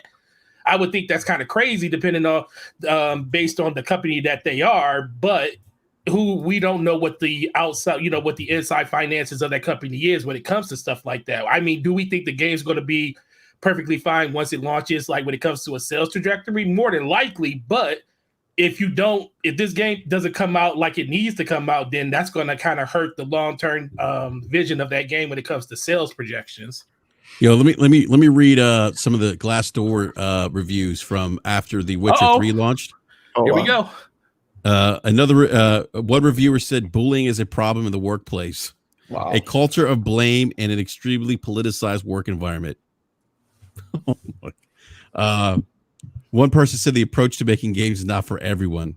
It often requires a conscious effort to reinvent the wheel, even if you personally think it already works like a charm. Crunch here is insane. We read about Bungie's crunch and Mass Effect Andromeda crunch and laughed. Jesus. Wow, those are pretty bad. Yeah. What's that? That's from CDPR Glassdoor. Yeah. This is I'm reading this off there was an article on Game Industry Biz about this in 2017 that talks about the Glassdoor reviews. It actually quotes some of them. I thought that was Quantic Dream you were reading about for a minute. All right. You know that it was very similar, especially the whole the harassment and prejudice parts there, because that was apparently a big thing.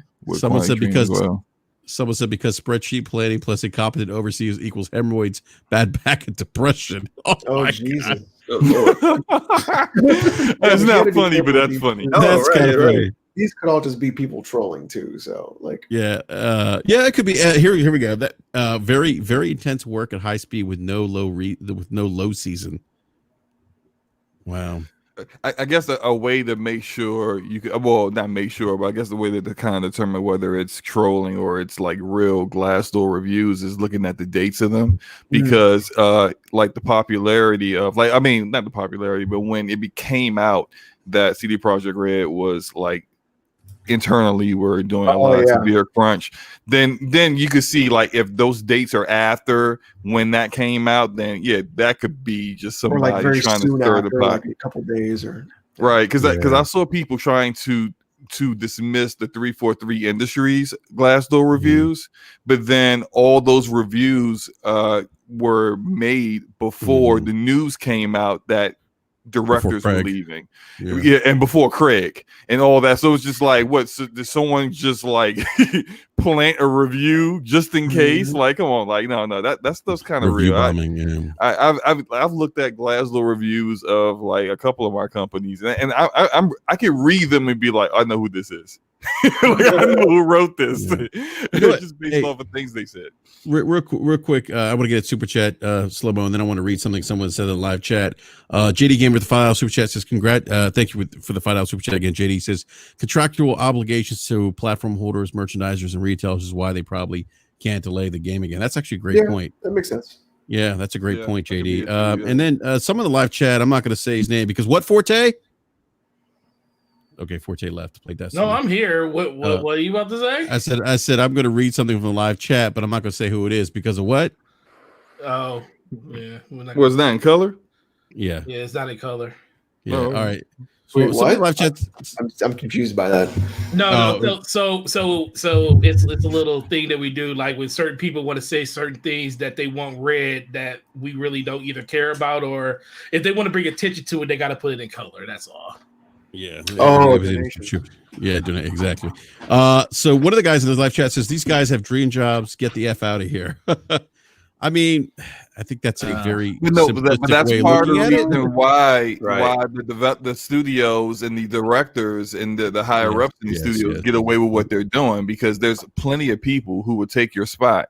So go ahead and complain about it. Go ahead and get mad. Go ahead and eventually quit and get out of the industry. I'm just going to do it to the next person that's, this is their dream job. So they're more willing to take the shit for the first couple years, and then they're going to be out in the same situation as well. So most of the people that, when they first get there, they always say, man, it's like great. They don't care if they got to run through 3 walls to get whatever done they need to get done. They just love the experience of being in that atmosphere.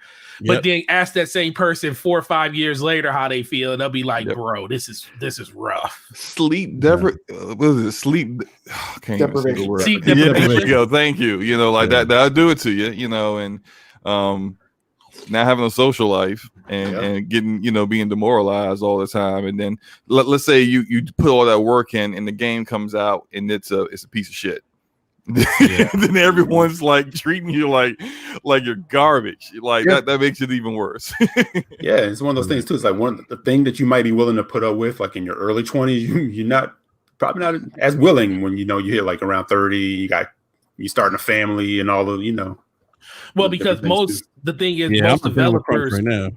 Well, that's the thing. Most developers develop a self-worth once they are successful and they put out a really good game or something. They feel like they're a part of a really good project, and then they feel like they don't have to do stuff like that. And then come to find out, you are the asset. The game is just the vehicle that drives the assets to do what they want them to do. But a lot of people just want to have like Rockstar or CD Projekt Red on their resume.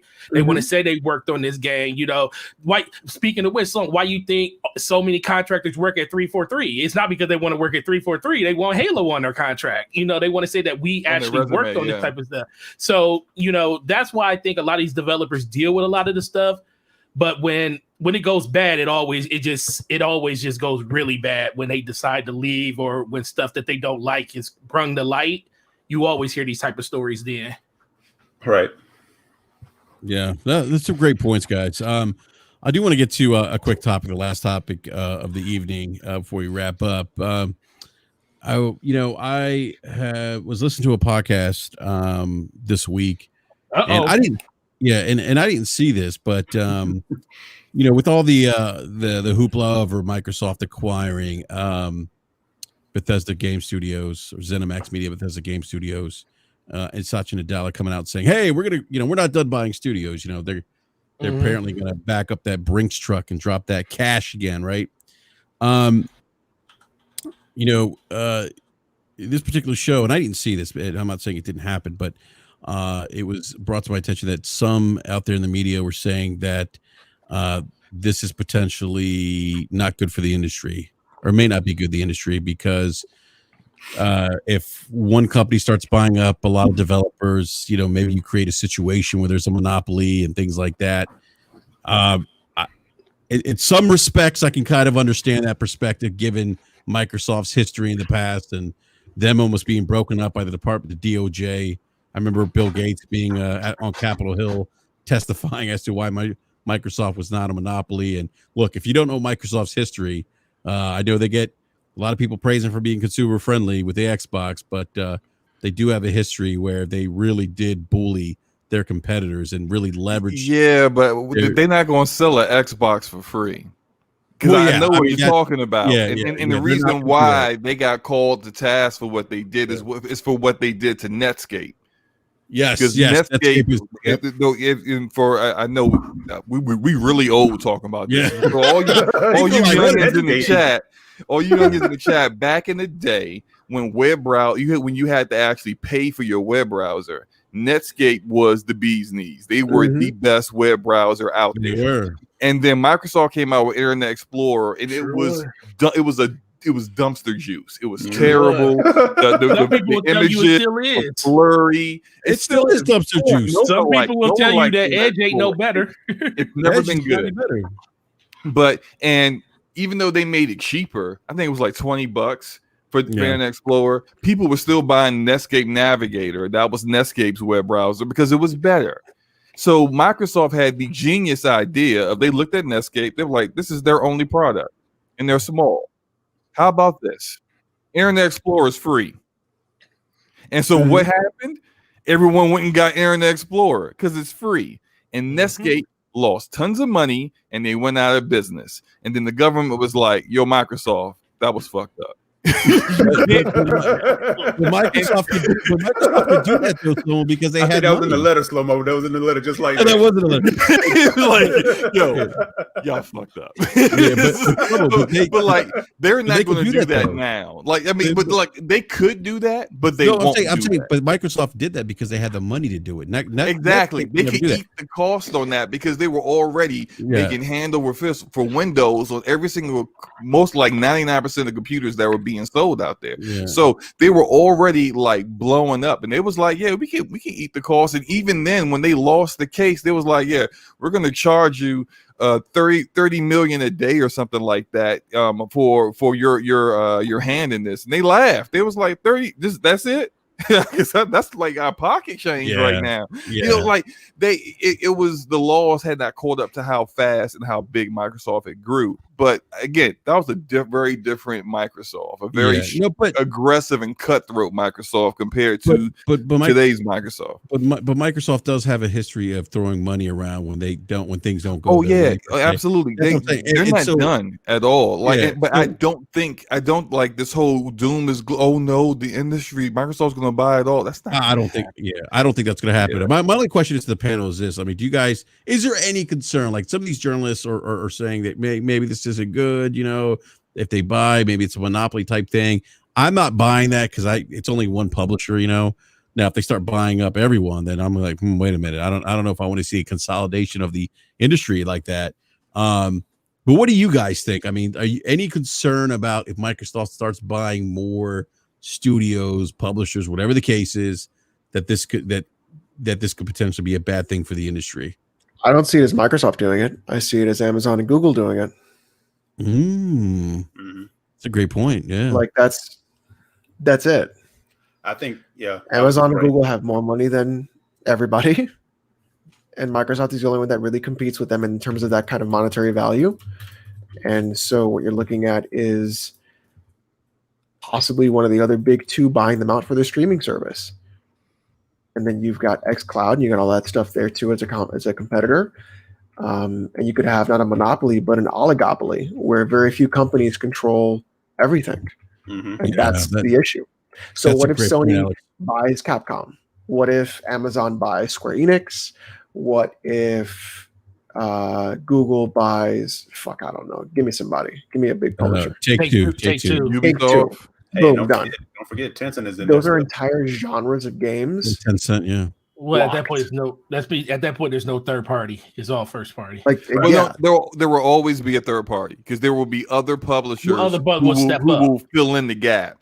Because then now there's going to be a need for that, and someone else will step up. Like there are developers now that are well known now that weren't well known before this generation. Well, and then the previous generation. There's always like there's going to be like 5 years from now, we're going to be talking about some developers that we don't even know who they are right now, but they're going to be like the shit, you know. Like 5 years ago, they didn't want to know who Asobo was. But now people know who Asobo is based off of the work they did. There's always some new developer that pops up and shows that they got talent, and some of them just won't sell. Period. Like they're just not interested in doing that. That's why I also don't think that like Microsoft's going to buy the entire industry. Just some publishers and some developers just not interested in doing that, and they're not going to. Well, it just depends on the dollar amount you drop on them. Yeah, look, they've tried to get Bungie and they tried to get Platinum Games, and they didn't get either one of them. It also comes down from the rumors and what we hear about the Bungie stuff is Microsoft didn't want to pay the money that Bungie was asking for. Exactly. So like it's always going to be a case where it goes against that because Bungie, if Microsoft was to come at that number, then Bungie would be sold. Yeah. But they I think they overpaid for Bethesda, but they saw the value in not just the IP, but the stuff like Orion technology that worked the streaming for their cloud service, as well as IdTech, which is they could use for not just Bethesda games, but their other studios could use that for their games as well. So there was definitely more than just the IP for that, but like Bungie just has Destiny, and they're not even as good as they used to be. So why? What are you overpaying for? I understand why they didn't do it because it's just like. Well, that's what I'm saying. It's not, but like you saying, some companies don't want to be bought, but I'm saying, and you use Bungie as a point, and I'm like, no, Bungie would have been bought if Microsoft wanted. I was making two different points. There's some companies that don't want to be bought, and we could talk about who they are. Like CD Projekt Red doesn't want to be bought, but then there's also companies that like you just. Hey. Everyone has a price. Well, we all thought Bethesda was one of those at one point too, and $7.5 billion happened, and we talked about it yesterday on our show. It was, Take-Two, $19 billion market cap. If Microsoft went to them and said 25-30 billion, we want you, are they going to turn it down? I think at that price, probably no. Especially like if you've listened to their CEO talk before. I can't remember his name. Is it Zellman? Yeah, he recently spoke. He's an interesting cat. He would definitely take that. Well, that's what I'm saying. I'm looking at it like I'm looking like Grand Theft Auto, NBA 2K. They're probably some of the best when it comes to microtransaction in the industry. And they're just going to inherit all of that stuff. And not only are you basically just inheriting one of the biggest games in the world, you're inheriting the biggest game that's on a different platform that sells the most over there. So it's like a double-edged sword. And look, man, $30 million. I don't know anybody that's going to turn that down when they make it a $10 million profit. I mean, $10 billion profit. Mm-hmm. I mean, but that's what I'm saying. That's the thing that's the thing that's interesting for me in this whole situation, because Microsoft has never, I mean, they flexed before, but they never flexed for gaming like they just did. Like Minecraft was something different, because Minecraft was more than just a game. It was the market. It was basically the licensing, the licensing, all the different products they can sell. I mean, it was big on mobile, so they got a lot of leeway when it came to Microsoft of what they could do with the game. This is the first time they said, look, this purchase was strictly for Game Pass and to make Xbox in a better place. It's literally for gaming. It's not for any other reason. And that's what kind of throws this whole thing, that Microsoft's not going to spend more money, especially when the CEO says, be quiet, Phil, we're going to spend more money. Yeah. It wasn't Phil that said it. It was the CEO that said it. They probably already got stuff that's just like the letters of intent have already been signed. They're just kind of waiting for like all the legal work and all the T's to be crossed, the I's to be dotted for them to come out and announce it. Or they're waiting for the opportune moment to do it, like how they announced ZeniMax's acquisition the day before pre-orders. What if they just said like, hey, we just acquired Ubisoft too, like a day before the system's launch? Like, it wouldn't surprise me at all if they're just like waiting to November 9th to say something. But when your CEO who answers to no one else is already like, yo, no, we ain't done. We going to acquire more people. They're going to acquire more people. What it kind of says to me, Slow-Mo, is like he is now, from whatever that meeting he had with Phil a couple of years ago, where it's like rumor that they talked about, saying, well, I don't even know if it's rumors. I've heard Rand talk about it, where it was like, why are we in gaming? Oh, no, that wasn't just the rumor. I think Phil said that in the interview too. He was like, he had to basically pitch Satya on keeping Xbox. And make it fit what the Microsoft way of services and doing things, right? So obviously Satya is seeing something now where it's like, okay, y'all paying your rent. Let's keep going. Y'all paying y'all rent. look, the biggest thing, like hold on real quick, Forte. I gotta get this super chat real quick before I forget. JD Gamer with the $5 super chat says, let's not talk about bullying.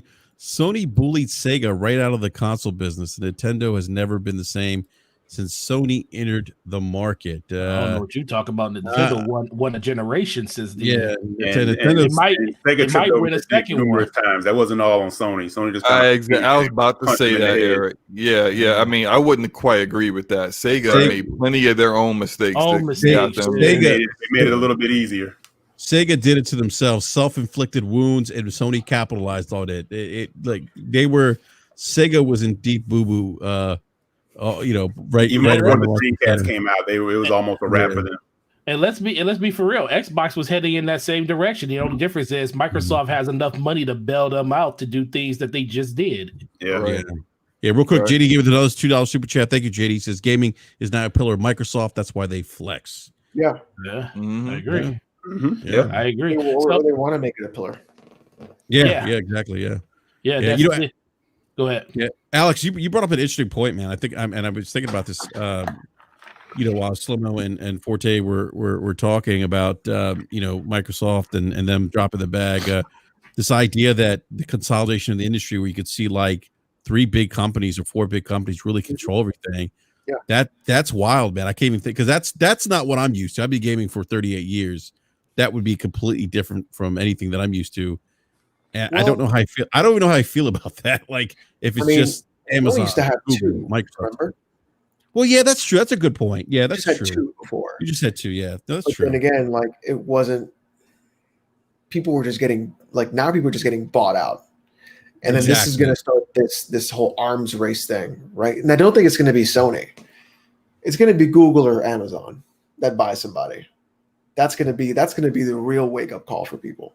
Wow. Yeah. Now, I think for Amazon and Google to purchase like publishers or developers, considering their position and how, especially with Google, their platform is really like, I'm not gonna say mismanaged, but it doesn't work for gaming right now, the way what they're trying to do.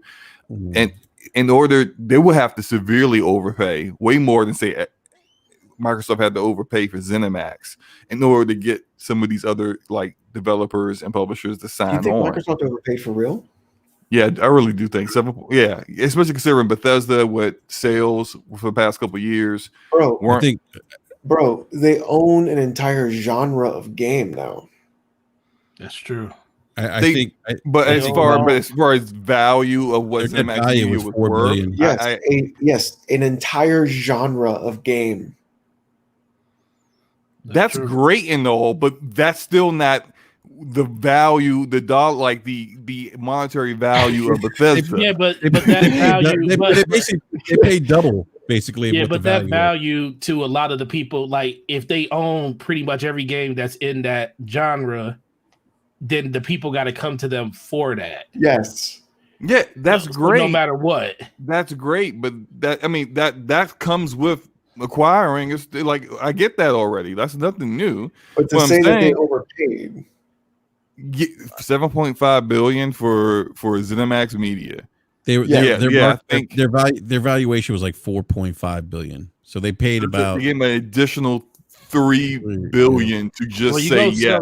You're going to sell at a profit, though. I mean, everything is overvalued when you sell at a profit. So you got to think Minecraft additional $3 billion. It may not have been what we think it is. There has to be other things such as either licenses or just outright full on ownership. It isn't like 51%, 49% in stock. Oh no, they straight up. This is an outright. That was all cash. It was all cash. They straight up bought everything. It's not like a percentage. So normally, when ZeniMax Media, I think, was a private organization, right? They weren't like publicly traded. So if it's going to be like that, then yes, the payment will be higher than the evaluation because you're now buying the company out. You're buying it outright. Yeah, I'm not saying they were like, oh, hey, our valuation is 4.5. Okay, we'll sell you for like 4.6. Like no, like I get that they would need to pay more to make it a profitable or an attractive deal to the guys at ZeniMax, but 3.5 billion more. I'm thinking, yeah, that's a little much.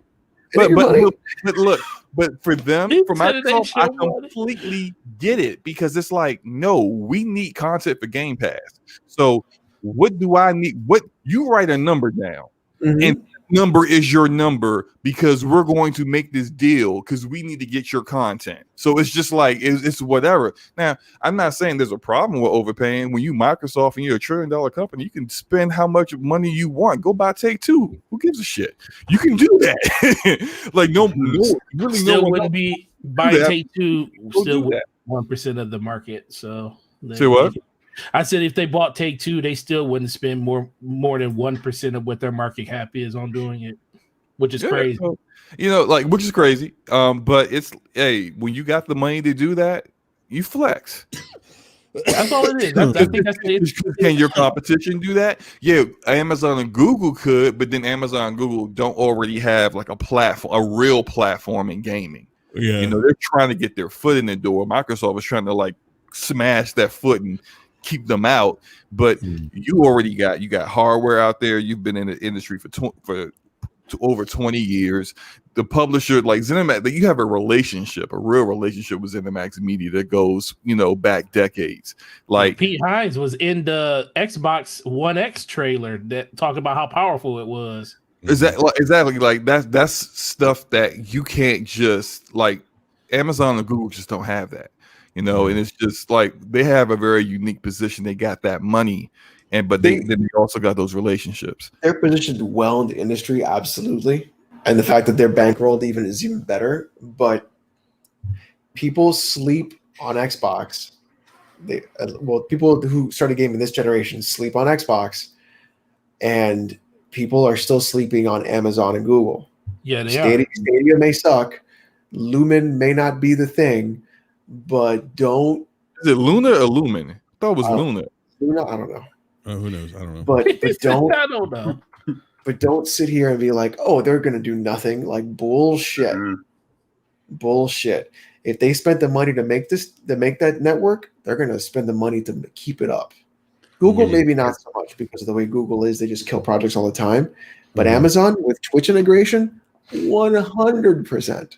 Yeah, I can see Amazon being more invested. I do think Google is going to quit on this in another year or two, especially the way Stadia is going. If Stadia doesn't gain any ground, they're just going to quietly walk on out, and then you will hear about how Stadia got the plug pulled on it. Like, there's so many things and features of Stadia that they claim they were going to do that still haven't been implemented. Like right now, we're on YouTube. Like, if you watch a game on YouTube, you were supposed to be able to see a button that says just go buy it and play it right now. Where's that? That still isn't there. Like, there's so many different things, like so many things they said that was going to be there at launch that weren't there at launch. And then in addition to the fact that you're all cloud streaming, but you don't have the kind of platform that like Xbox has with Game Pass and xCloud. Like, xCloud came out in beta with more games than you had at launch. Like, that's just, when you're finally like, hey, we finally got Borderlands 3, and everyone else like, well, shit, I played that like a year ago. Congratulations, I guess. Like no one cares about these late ass games you're getting. So real quick, so I don't mean to cut you off, man. I want to get the super chat to get Eric's thoughts. I got to wrap up because I got to get to bed. I got to get up early tomorrow. Yep. JD Gamer with the $5 super chat says, we gamers ought to pray Amazon, Google don't get a hold of any significant companies. I would be for Sony, Microsoft, or Nintendo getting all the big boys. So, Eric, you were going to chime in, man. Go ahead. Oh, no. I don't even remember what I was going to say now. I was kind of agreeing with what you guys were saying overall, because I think you pretty much hit the point. Oh, but I was actually going to agree with Alex that people sleeping on Microsoft. Like, you remember when they came into the industry, people laughed. Mm-hmm. Like, what are they I remember. No one. People did literally laugh. That's a great point.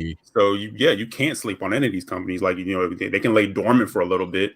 They can keep plugging away, but especially when they have the pockets that these guys have. But yeah, you ultimately don't want anybody holding all the cards, because I've seen cats on out on Twitter on the timelines saying like they would like to see Microsoft acquire like all of them, so like all these other companies have to come through them. Like, yeah, you don't want that. You don't want any one company holding all the cards. That has never gone well. Yeah. Competition is best for us because it keeps these platform holders and these companies honest, and it keeps them giving us content at reasonable prices and doing great things and doing things they wouldn't do if there was no competition. Xbox division would be a very different division if they weren't getting their ass kicked by Sony and Nintendo right now. They would be very different. Some of this stuff they're like, we giving you a free upgrade, a free free patch for Xbox Series X for all these games. Would they be doing that if they weren't trying to gain market share? Probably not. And I would say this too: do not sleep on this either. Let it flip around like this generation going forward, where they start stomping mud holes in other people and see if they keep that same energy. It's just the nature of it. It's just how it goes, So that's why I tell people, like we were saying earlier in the show, stop capping for companies. There you go. I put that in there for you, Alex. Don't cap for companies. That's that. Okay. But I thought it meant lying. Well, that's what a lot of people do on Twitter. They lie like all day, and they. But then it's also representing. Yeah, it kind of goes both ways. I've seen people use it both ways. Like it's like you keep He's so confused. Yeah. Exactly. But no, but yeah, it's slaving for these. Stop giving free marketing for these companies. You're being a free intern. Free marketing intern. Alex said free interns. Yeah, but like pro bono work like all day long, It's like not. It's like you kill it. Know when to turn the console war off and actually think critical about yourself as a consumer and what you want. Yeah, you asking people to do too much. Yeah, you might be right, man. Good point. Well, gentlemen, I just want to say great conversation across the board tonight. I'm going to give a shout out to everyone in the live chat for coming out and hanging out with us, and appreciate all the super chats. Please hit that like button if you haven't hit the like button, or if you want to give a thumbs, you can do that. Thumbs down, you can do that too. Google doesn't care. It works with the algorithm, where the hell it is. But also, please, if you haven't done so, the description section below. If you go down, check out Slow Mo Backslap and Gaming Forte's DPS podcast. The link is below. Please check them out. And they go live every Tuesday night, 9 p.m. Eastern Standard Time. So please check those guys out. Always put out a great show.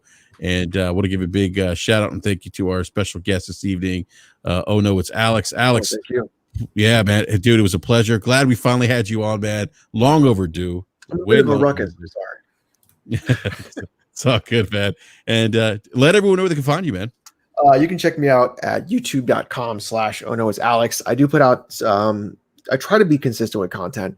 I'll do gaming news videos. I'll do something called You Should Play, where I'll pull a lot of weird ass games from Steam or older games, and I'll showcase them to check out as well. And then I stream Can We Escape Silver from Counter-Strike Global Offensive every Friday. And then I do stream the series where I'll take a series of games and I'll play the entire series back to back. So I did Metal Gear, I did God of War, and now I'm doing and then I did Doom, and now I'm doing Splinter Cell. Nice. Cool. Splinter Cell's awesome. Yeah. Awesome, man. Cool. And then we have Mr. Eric Jackson. Let where can find you, man. Yeah. I'll just say real quick. Yeah, good show, great conversation. Alex, my South Florida brother, thanks for coming through. Definitely good to have you on, man. But yeah, good show. But yeah, you can find me on Twitter, EC Jackson with an X, and also Saturday nights Gaming Perspective podcast at 8:00. No doubt, man. And Forte, never mind. I'm not going to ask you. Just let me know what I can find you, sir. Not going down that rabbit hole. Go ahead, man. Thank God. Yo, man, great. Thank God. Great show, man. Always a great show here on Wednesday nights. Shout out to Alex for joining up, man. Always great to have you around, man. Always listen to all the stuff you got to say on Press Start. So keep doing what you've been doing, man. Appreciate everything you do. It's Gaming Forte everywhere: YouTube, Twitter, Xbox Live, Steam. Just hit me up. Always available there. He already talked about DPS podcast every Tuesday at 9 p.m. And make sure you just check us out whenever you get a chance. You guys have a great week. No doubt. And Slow-Mo Backslap. I see Bugsnax in your future. Let everyone know they can find you, sir. I think your vision's a little cloudy, sir. You might want to get your eyes checked, because that ain't happening. It's not happening. But no, great show, guys. Great show, Alex. I appreciate you coming through, man. And and definitely check out Press Start podcast if you haven't. That show's hilarious. Yep. Like if you guys thought Alex was funny, like we try to just check out these guys together. They got great chemistry together. J Main, Kofi, Jack Move-Johnny. It's like it's excellent chemistry. It's a great show. Yeah, Tell Jack Move to paint his face again. That was freaking the clown. Did he really? Was that, I couldn't get it. I was like, I couldn't believe it when I came in. Like a clown. I could not believe it when I came. I came to the show. I was like, "What the hell is going on here?" Yeah, I was shocked. We gotta get Jack Moo back on. It's been a while since we had him on. We gotta get him back on again. So I'd like to ask him about that. But that was a heck of a night. Yeah. All right, everyone. Have a great rest of the evening and great rest of the week too. Enjoy your time gaming. We'll see you guys next Wednesday at 9 p.m. Eastern Standard Time. Although I may drop a rant this weekend, who knows? But we'll catch you guys next week. And peace. Peace. Later.